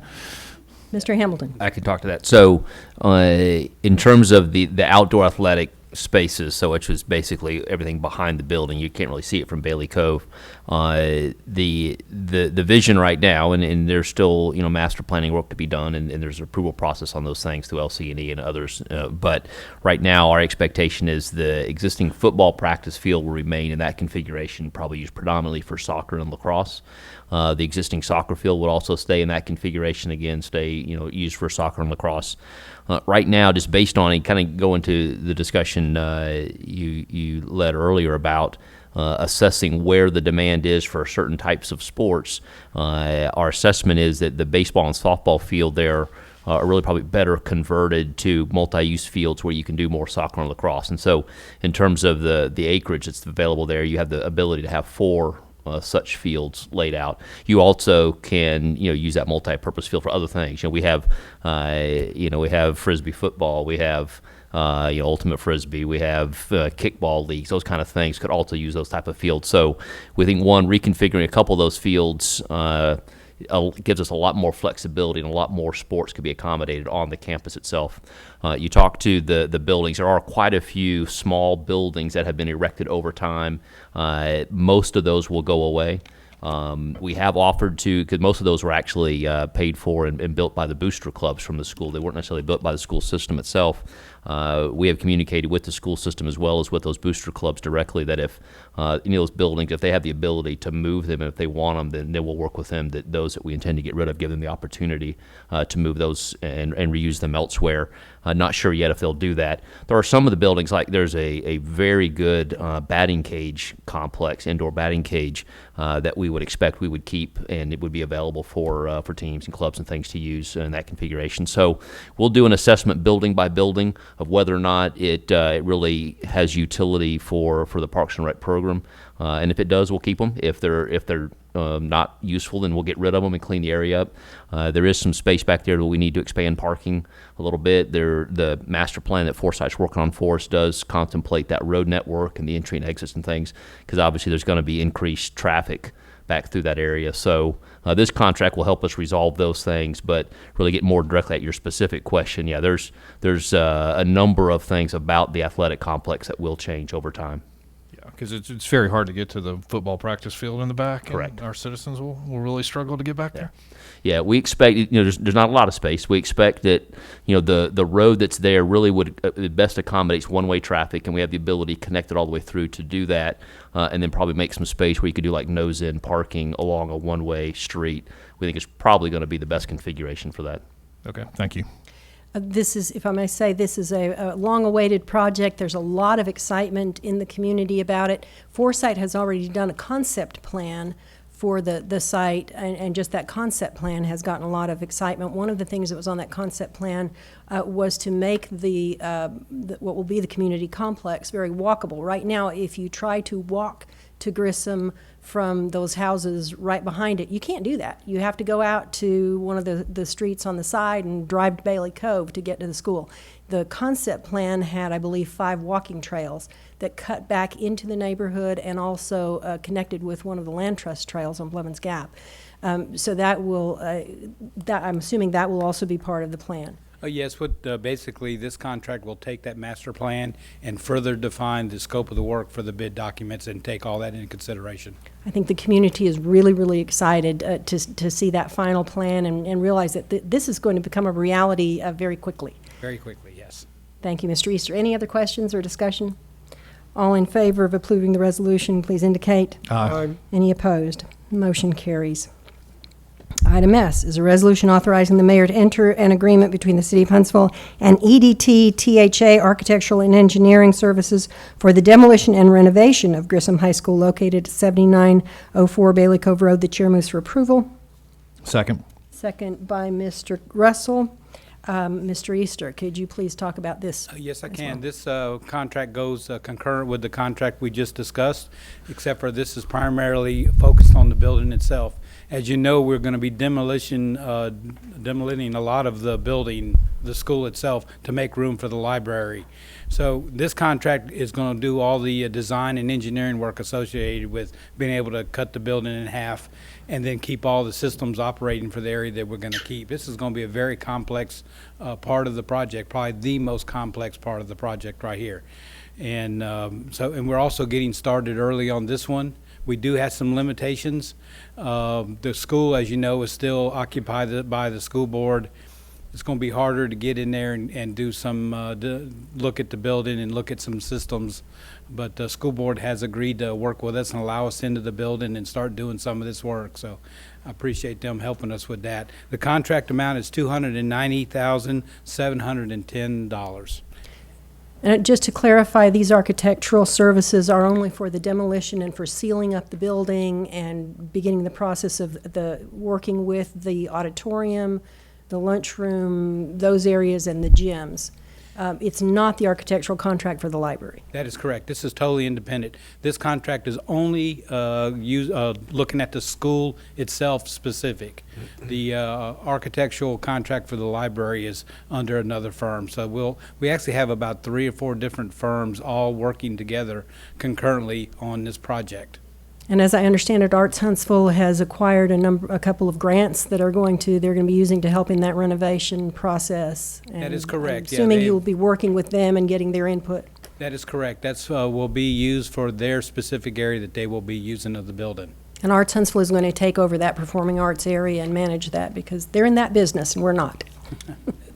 Yeah. Any other questions or comments? If I could also just add some, earlier you asked about the timing of when the city will get the deed to the property. We don't have the specific date yet. We do expect it to be probably late in the summer because they'll need time to transition all the equipment and furniture and things out of the building over to the new building. And in some cases, they may have excess that they'll auction off, things like that. So we'll give them the opportunity to do what they need to clear all of their stuff out of the building itself. But we do take possession of the athletic fields as soon as the school year ends. Myself and Mr. Ivy spent some time working with the athletic director there, and they've been very, very flexible.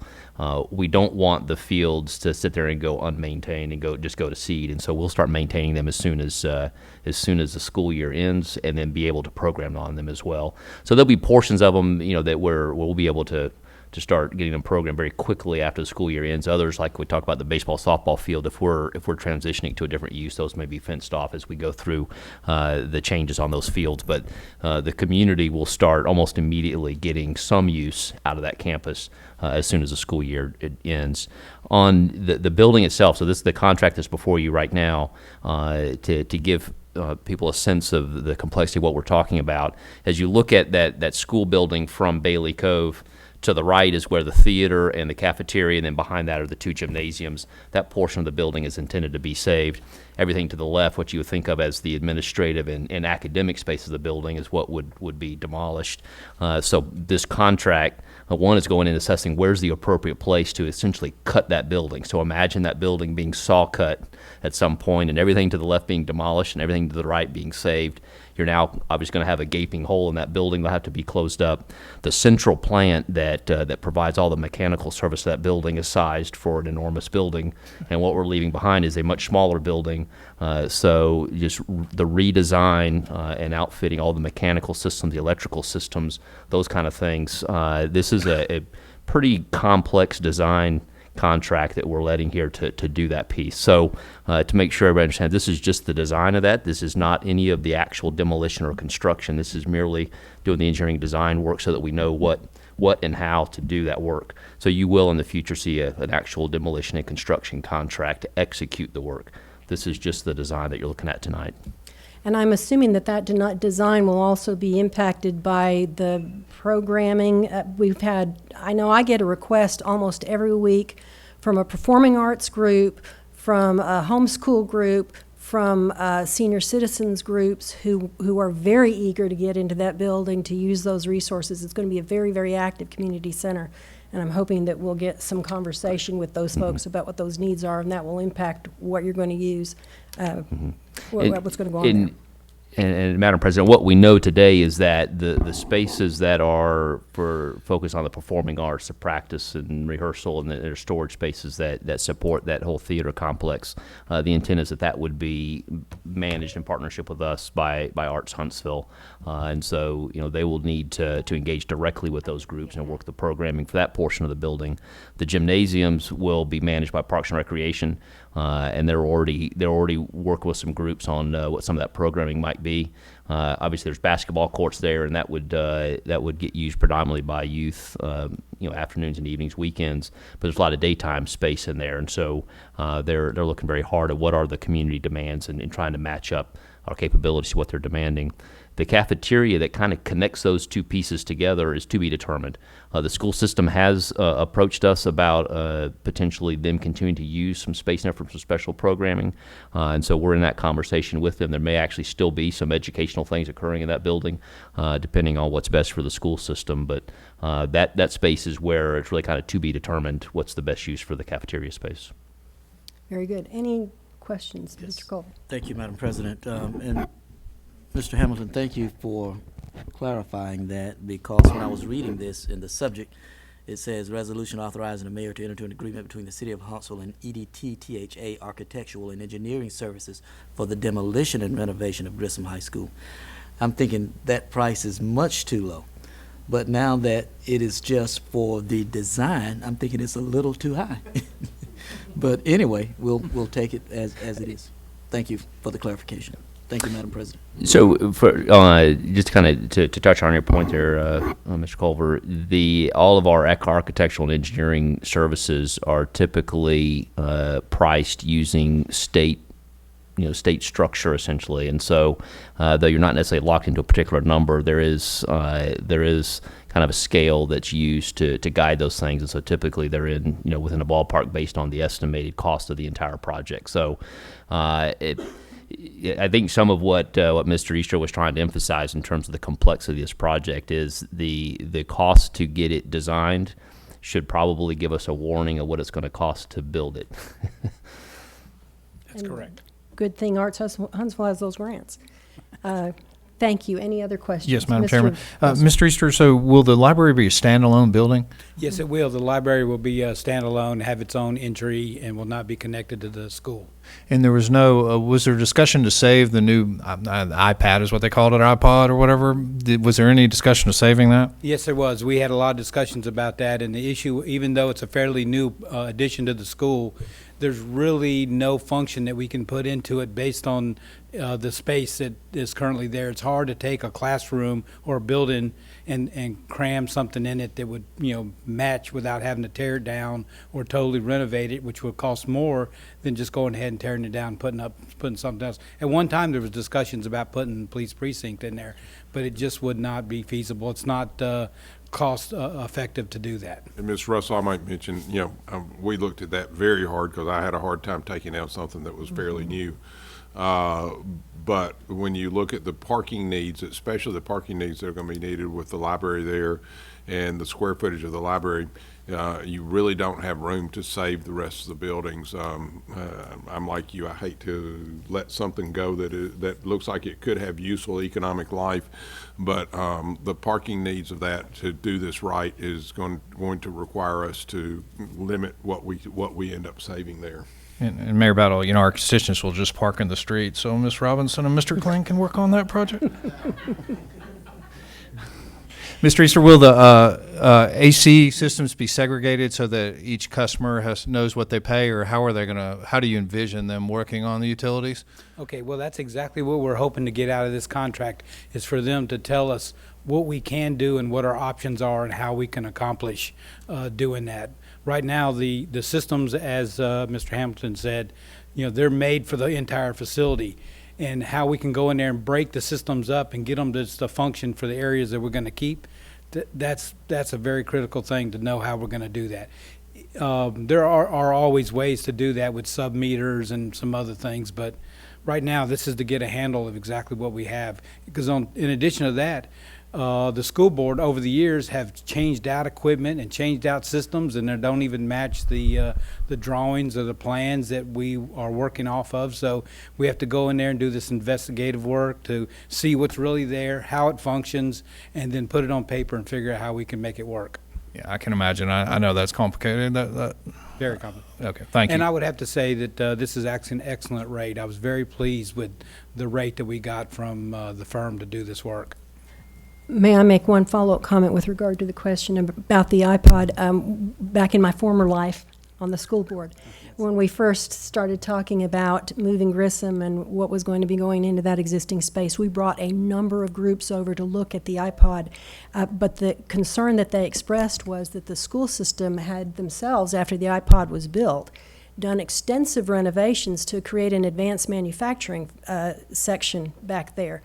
So it's not really traditional classroom space. The ROTC is also back there. So that, again, even for a traditional school setting, if we could bring some kind of a school into that setting, it didn't work.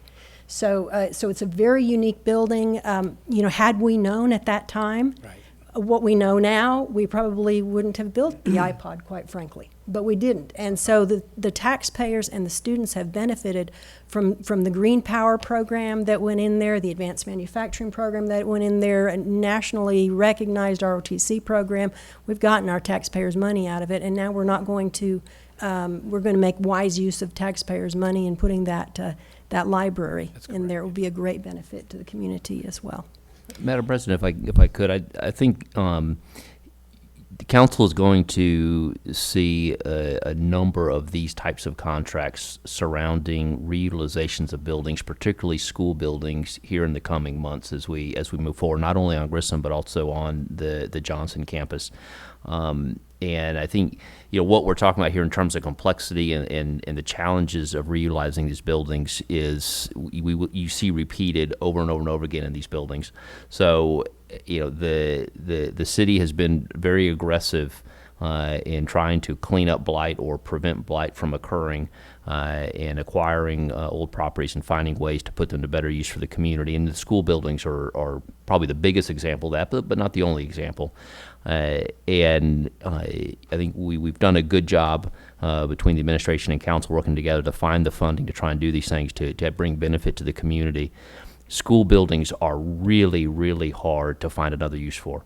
We've been successful so far at Calvary Hills of finding good uses. In some cases, it's not as efficient as if you had built it for the purposes we're using, but we've been, I think, pretty successful in bringing a facility that is very beneficial to that community. The Selden Center will open soon as our criminal investigation division, and again, it's taken a good bit of work and reconfiguring to make it useful, and that's going to be a great facility for that part of town. But when you get into the larger schools, it's extremely difficult to find something that you can efficiently reuse it for. And so we've got to go through these tough conversations. Councilman Keith has been spending a lot of time with us working through and kind of shaping how we engage with the public and find the right things to do with the Johnson campus. It has different challenges than the Grissom campus, but it also has different opportunities. And so we're working through those things. But you'll continue to see these kind of tough conversations about how do you be smart with the taxpayer dollars while you're at the same time trying to reuse buildings that in some cases are very old and very inefficient.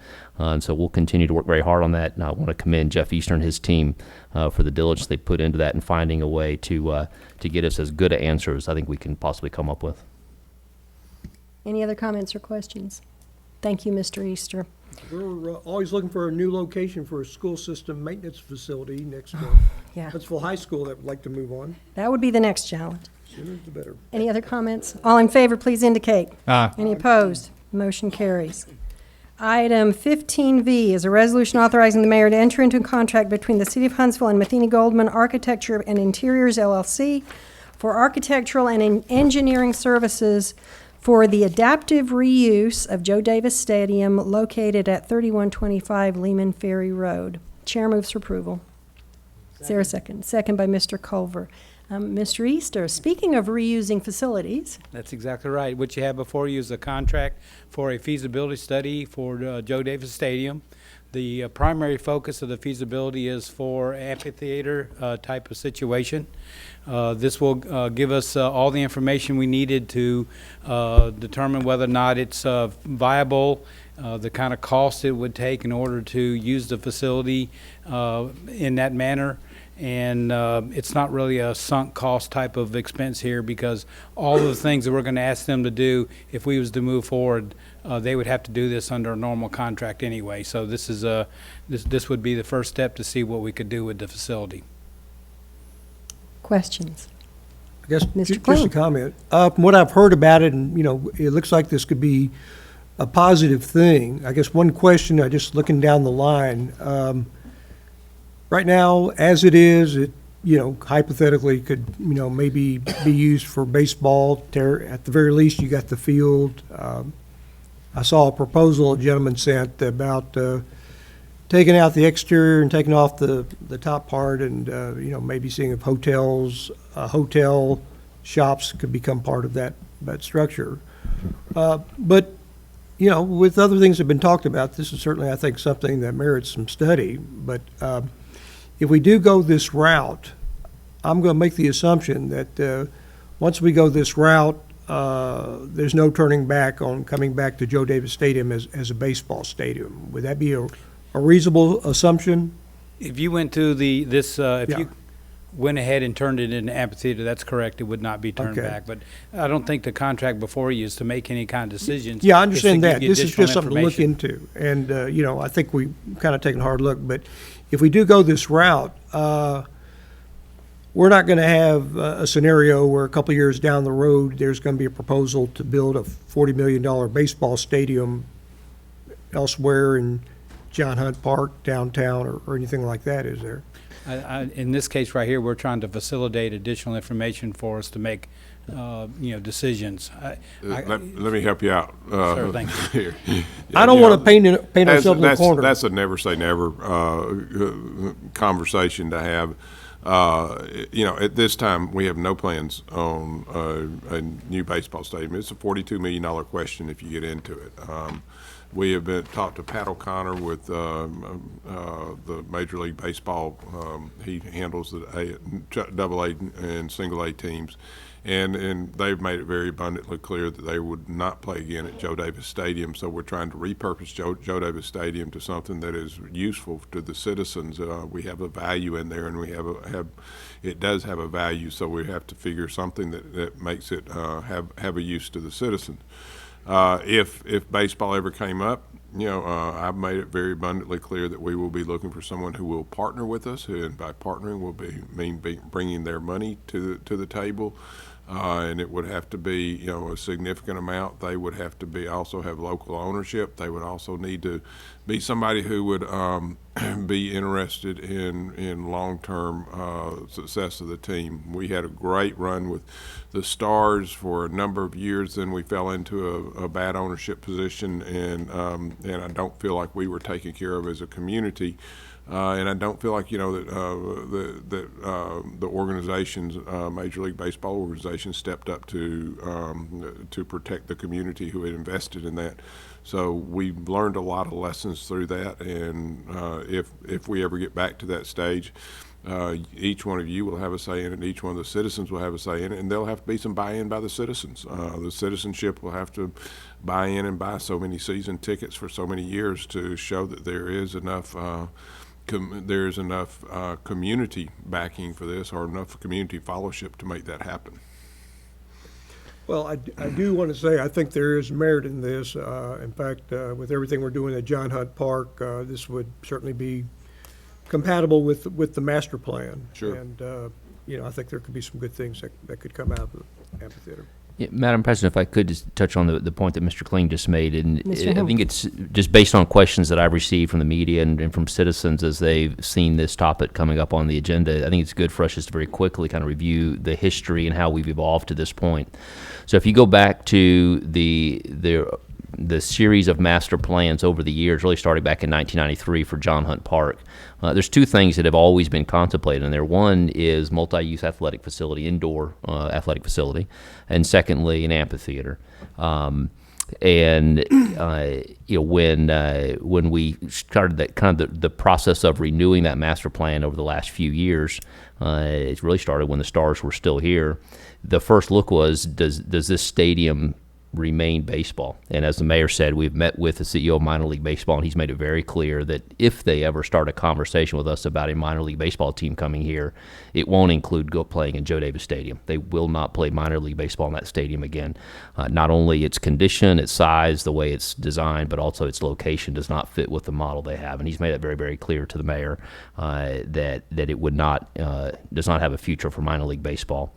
As you know, we've talked about, we were approached by a a local citizen, a local developer, about building that indoor athletic facility. The master plan for John Hunt actually contemplated in a different place, but he demonstrated that it could be more efficiently built on the site of Joe Davis Stadium. And so we worked with him on exploring that concept. He was not able to pull the deal together, and so that one right now has fallen by the wayside. Though we're certainly open to conversations with developers if they have interest in somewhere within the city, whether John Hunt or elsewhere, of doing that type of facility for supporting basketball and volleyball and indoor soccer. We certainly are interested in that conversation, but that's not something that has come to fruition. We were then approached with the concept of amphitheater, and the amphitheater conversation has been going on here in the community for a number of years. We have engaged with the arts community and a lot of citizens who are very interested in it. As you know, Mr. Davis commissioned a study to look at the feasibility, not the physical side, but more of the business case for should there be a large amphitheater in Huntsville. And that study clearly indicated there is demand for it, and there is a good business model to support an amphitheater. In fact, some of the early master plans for Mid-City included an amphitheater. As that master plan has evolved and things, it makes less sense now to locate it there. And we've been approached by the VBC and a potential partner of theirs to convert Joe Davis. So that's exactly what we're studying, is does it make sense, given that we believe that an amphitheater is sought in our community, where's the best, most efficient place to put it? And we're certainly hopeful that if we move forward doing it at Joe Davis, not only is it a good location, but that we can be done less expensively because of the existing infrastructure, the existing stadium bowl. It certainly will need significant renovations. The facility is in very, very poor condition, and so it will need significant renovations, but we believe potentially it can be done less expensively that way than building brand new somewhere else. But ultimately, this study allows us to bring you enough information to make an informed decision on whether or not we should pursue it. It would certainly be a great asset for John Hunt Park. With Mr. the design, as we get into that point on this, assuming that we're going to move forward with it to fruition, with the design taking into account that the fact that there is a nearby residential area that we wouldn't want to have it facing at and being blared out. So that's one of the potential advantages to this site is that the way the stadium is positioned, the stage would face away from the residential area. Essentially, the stage would face, if you look, way down, actually faces towards the golf course and towards the Solid Waste Disposal Authority. Okay, that's good. Mr. Russell, I believe you have a comment. Yes, I have many. Since Mr. Hamilton's talking, I'll ask him. So you say you're approached for this amphitheater by the VBC and who?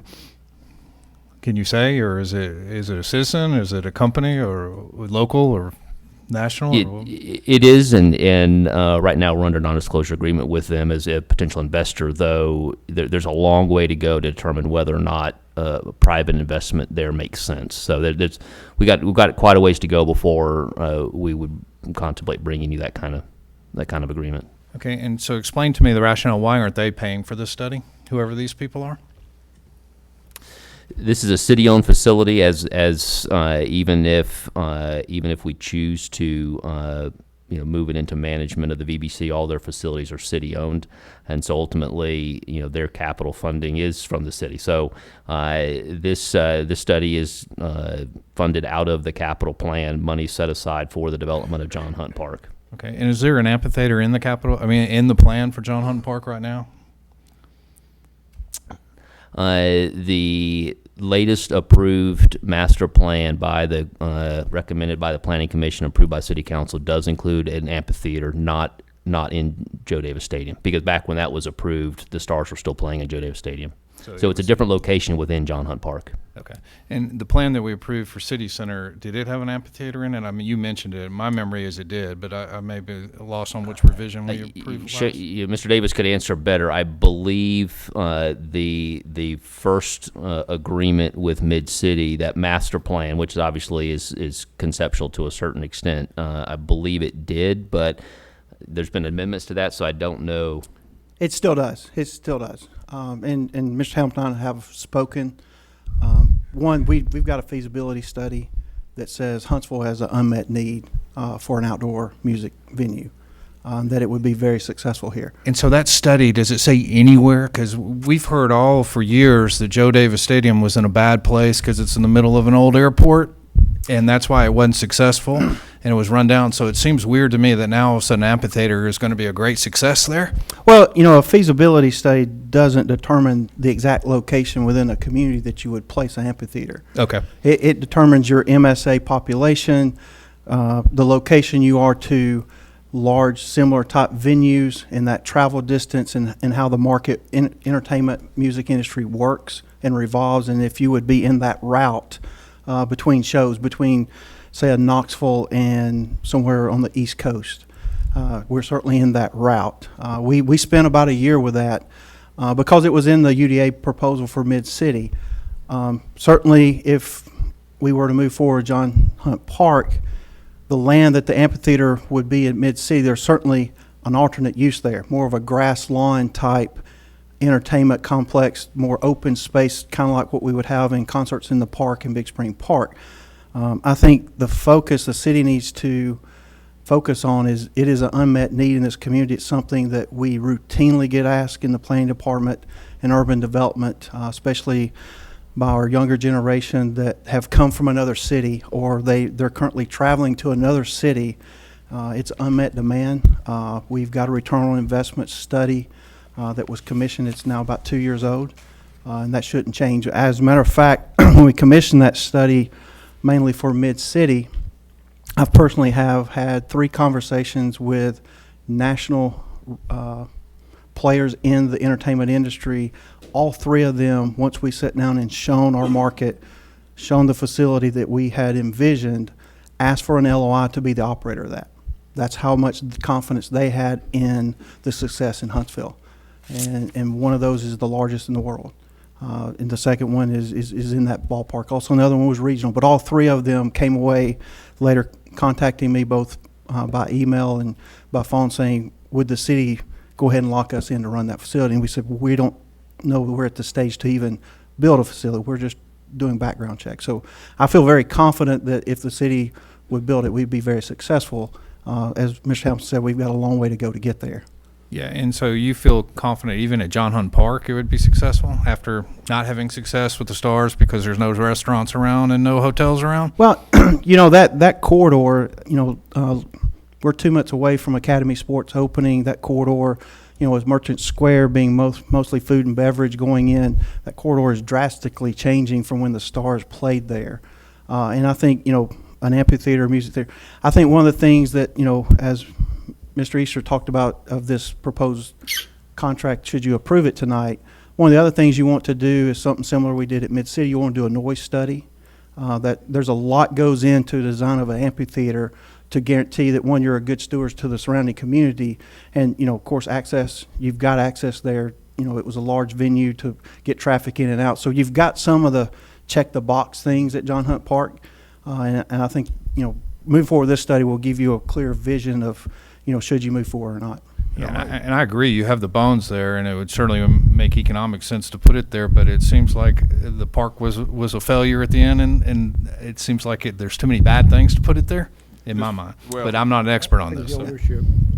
I kind of disagree in that, you're talking about an 8,000 to 10,000 seat, very large regional type facility to where more than likely you're bringing people from outside the community. Naturally, people that live in the community is also going to visit an event. So you start thinking about what we've done downtown with hotels and they're going to go to that event and then they're probably going to spend the night somewhere. I know when I travel with my family to see, we go to a lot of music events ourselves. We usually spend a night or 2. So I think John Hunt Park, just like Mid-City, just being where it's at and some of the hospitality amenities kind of in the core of the city, it would fit well. I think you can't compare a public amphitheater to a baseball park. They're 2 totally different uses. Some of them have the similar interest in the folks who go to both of those top venues, but it's drastically different. And I might mention, Ms. Russell, for the same reasons that the baseball park didn't work, that may be some of the same reasons that the amphitheater will work. You have lots of parking, you have lots of open space. There will be lots of noise out of an amphitheater, and you can, as we were talking, you can directionally send the noise back towards the south where it will not be a bad neighbor in the area. And you have multiple entries there that you can come in. The amphitheater, I've always been somewhat suspect of the amphitheater idea out at Mid-City, because the nights that amphitheater came in, you would take up all the parking, and all the parking takes up and kills the retail out there. So there's something to be said that this is a standalone facility in a standalone area, but it's within access of many, many city services, including hotels, including restaurants, including our parks. And when you put all those together, I guess our question mark now is, do we want to spend $48,000 to find out if this can be changed into an amphitheater, and what's the cost?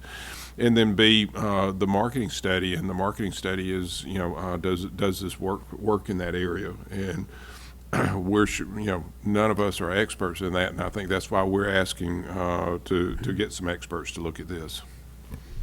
And Councilman Russell, to add, the Mayor Battle, when we were doing the feasibility study, actually went to Mr. Hamilton accompanied me went to Raleigh, Charlotte.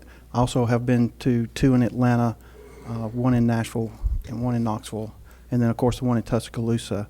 And I think the takeaway is how successful an amphitheater is in any community is having a good mix of acts. You've got to have a very diverse concert lineup through that season. And the communities we walked away with that do that and focus on that, so you're serving a very large genre of folks that have musical interest, they're very, very successful. I think when you the ones that we saw that were declining, they had kind of got into a lull of just I'd say after their prime acts, not taking that risk to bring in some of the larger concerts that will draw large crowds. So you're known to be this amphitheater that folks regionally naturally go and see who's playing there. So it comes into the management, as Mr. Hamilton said. So I think the feasibility is the first stage, and as John mentioned, there'll be others, before any decision be brought before the council. Mr. Kling, I believe you had a comment? I'm glad you all have had contact with the Civic Center board. Again, I like the idea of looking into this. But how is this going to impact the Civic Center arena? That's about what, 6,500 seating capacity? Well, Mr. Kling, I've had that specific conversation with Steve Maples and his staff and their board chair. What is contemplated there is substantially larger. And there is limited seating in the arena. They expect that there are certain types of acts that want to perform at that level, but that arena is not big enough for certain acts. What they're trying to do is, and there's other venue plans for the VBC that kind of help give that variety of sizes and style so that they can get to a larger variety of acts. So the kind of acts that they would bring into this amphitheater, they would never get in the arena, and vice versa. What would the proposed seating capacity be of this? Well, the study will confirm it for us. Just the initial assessment is that you could actually potentially get 2 venues out of the stadium, one large, one small. The large one they expect to be at least 10,000, but potentially greater than that, maybe approaching 11,000, and then a smaller venue of about 3,000. And so, that large arena would get used obviously fewer times per year. The small one would get used quite a bit, and that's only possible because it's actually a very kind of oddly shaped stadium, and the way the seating goes all the way down the third base line and wraps around into the outfield. And so we've got just an initial concept that the architect provided us that shows a way in which you could potentially get 2 venues and then do it much more efficiently, because you'd be sharing a lot of the back of house kind of capabilities, a lot of the the green room complex, the concessions, a lot of the restroom facilities, things like that could actually be shared between the 2 venues. So you have the potential, given the way that stadium was originally built, to actually have something very, very unique and provide a lot more capability to our community than just a single 10,000 seat amphitheater could ever do. Is there a ballpark estimate as far as how much money we're talking about? 10 million, 25 million? I think we need to be careful speculating at this point. I think you're definitely talking less than 20 million. If you were to build that from scratch out, go to a greenfield site, you're probably talking above 20 million. But that number is part of what gets determined here, and obviously when we take a look at that, we've got to balance that against other needs and other demands within the community. And so, what we want to do, what we're asking you to do tonight, is give us the opportunity to bring you an informed recommendation, and the result of this could be a recommendation to not do it. Or it could be a recommendation to do it, but we don't have enough information right now to really provide you an informed recommendation. Are there any other comments?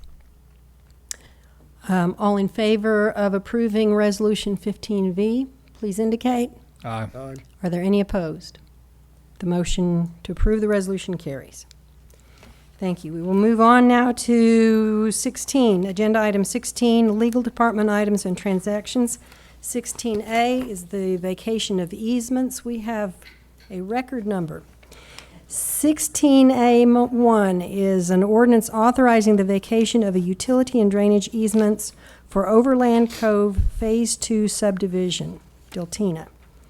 Is there a motion to vacate? Madam Chairman, I move to consolidate and approve Oh, bless you. 16A, B, and C. Second? Good man.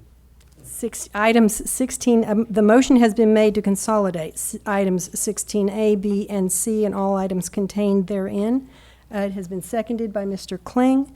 Is there any discussion? All in favor of consolidating the items, please indicate. Aye. Any opposed? Item 16A1 is an ordinance authorizing the vacation of utility and drainage easements for Overland Cove Phase 2 subdivision. 16A2 is an ordinance authorizing the vacation of a portion of utility drainage easement Lot 17 Bellwether Pines, 10025 Willow Cove Road. 16A3 is an ordinance authorizing the vacation of a utility and drainage easement Lots 3 and 4 Frank Clark Acres. 16A4 is an ordinance authorizing the vacation of utility drainage easements Lot Tract 1 Chase Creek Park, southwest intersection of Highway 72 and Moore's Mill Road. 16A5 is an ordinance authorizing the vacation of utility and drainage easement Lot 26 Bel Air Subdivision, 7502 Cadillac Drive. 16A6 is an ordinance authorizing the vacation of utility drainage easement Lots 10 and 11 Randolph Heights Subdivision, 2704 Westminster Way. 16A7 is an ordinance authorizing the vacation of a utility and drainage easement Lots 65 through 70 proposed Oak Grove at Farley Farms Phase 6 Honey Rock Circle. 16B1 is a resolution consenting to the vacation of a right-of-way for property located at Lot 4 Cummings Research Park, Quest Circle. 16B2 is an ordinance authorizing the vacation of a right-of-way for property located at Lot 4B Cummings Research Park, Quest Circle. 16C1 is a utility and drainage easement acquired 3/28/2017. Is there a motion to approve the consolidated items? I've already made that. I think we already voted on it and approved it. Well, any discussion? No, we've done. It's over. All in favor, please indicate. Aye.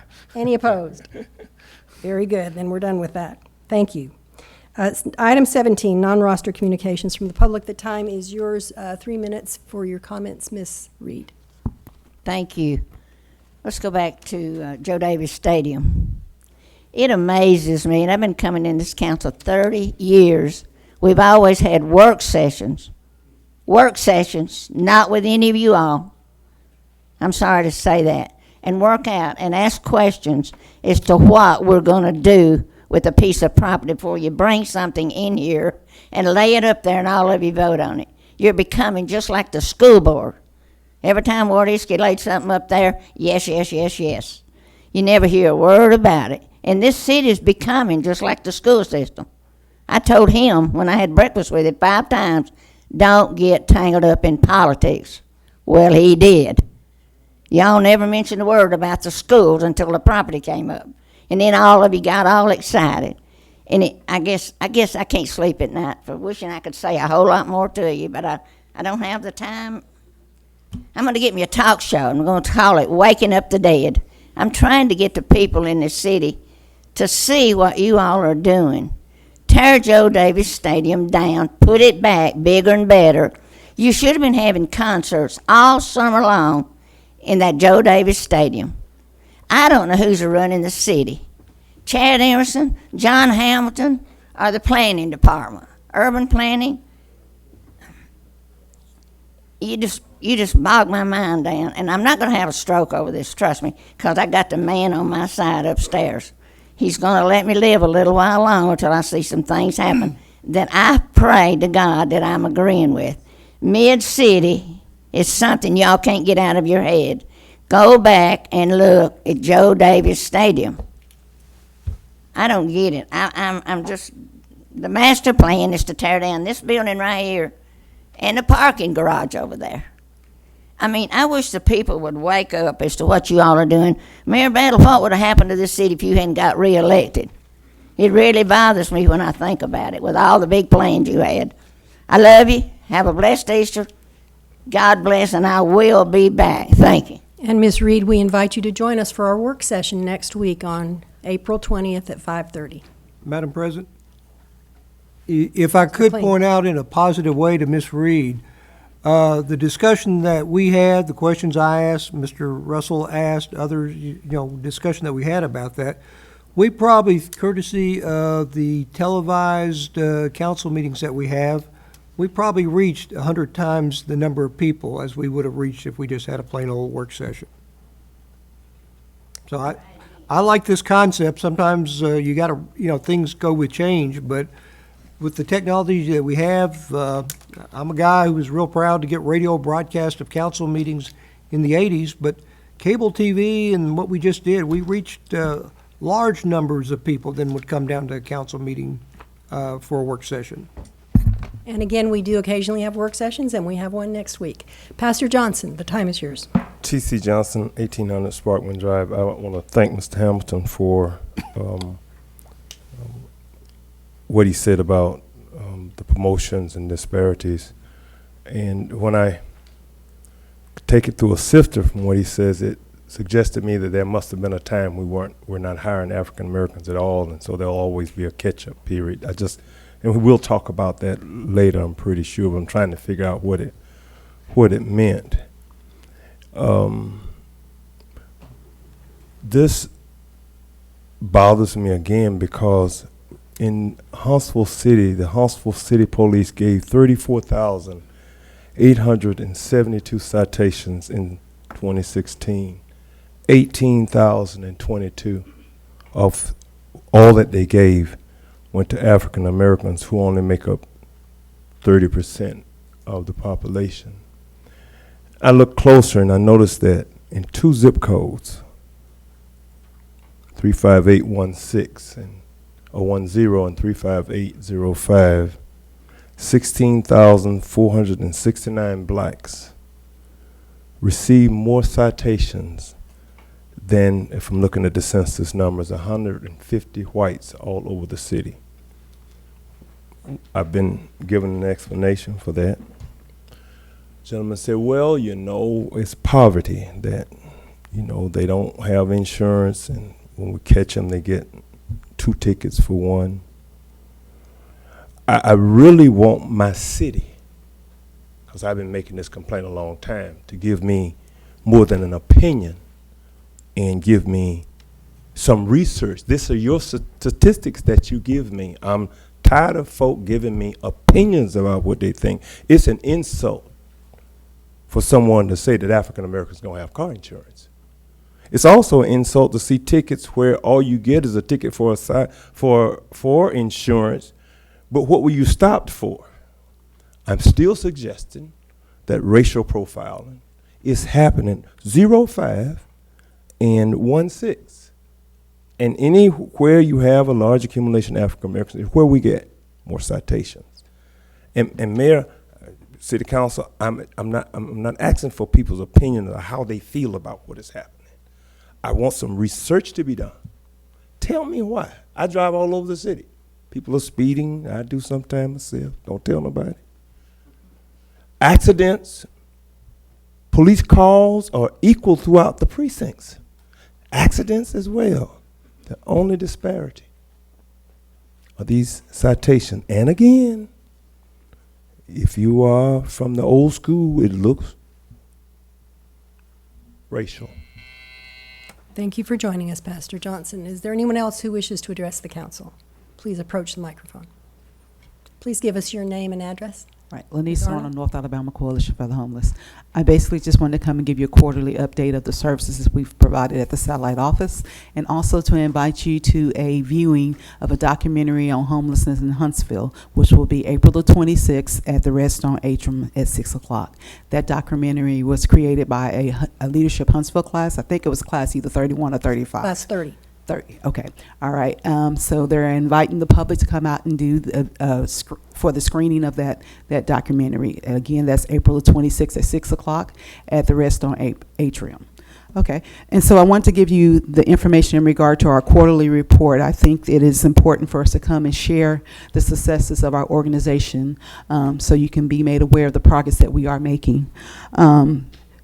Since January of 1st of 2017 up until the end of March, we have provided 217 units of assistance for people that were facing eviction. We've provided 12 benefit assistance, 9 identification assistance, that's in identifications for IDs and birth certificates.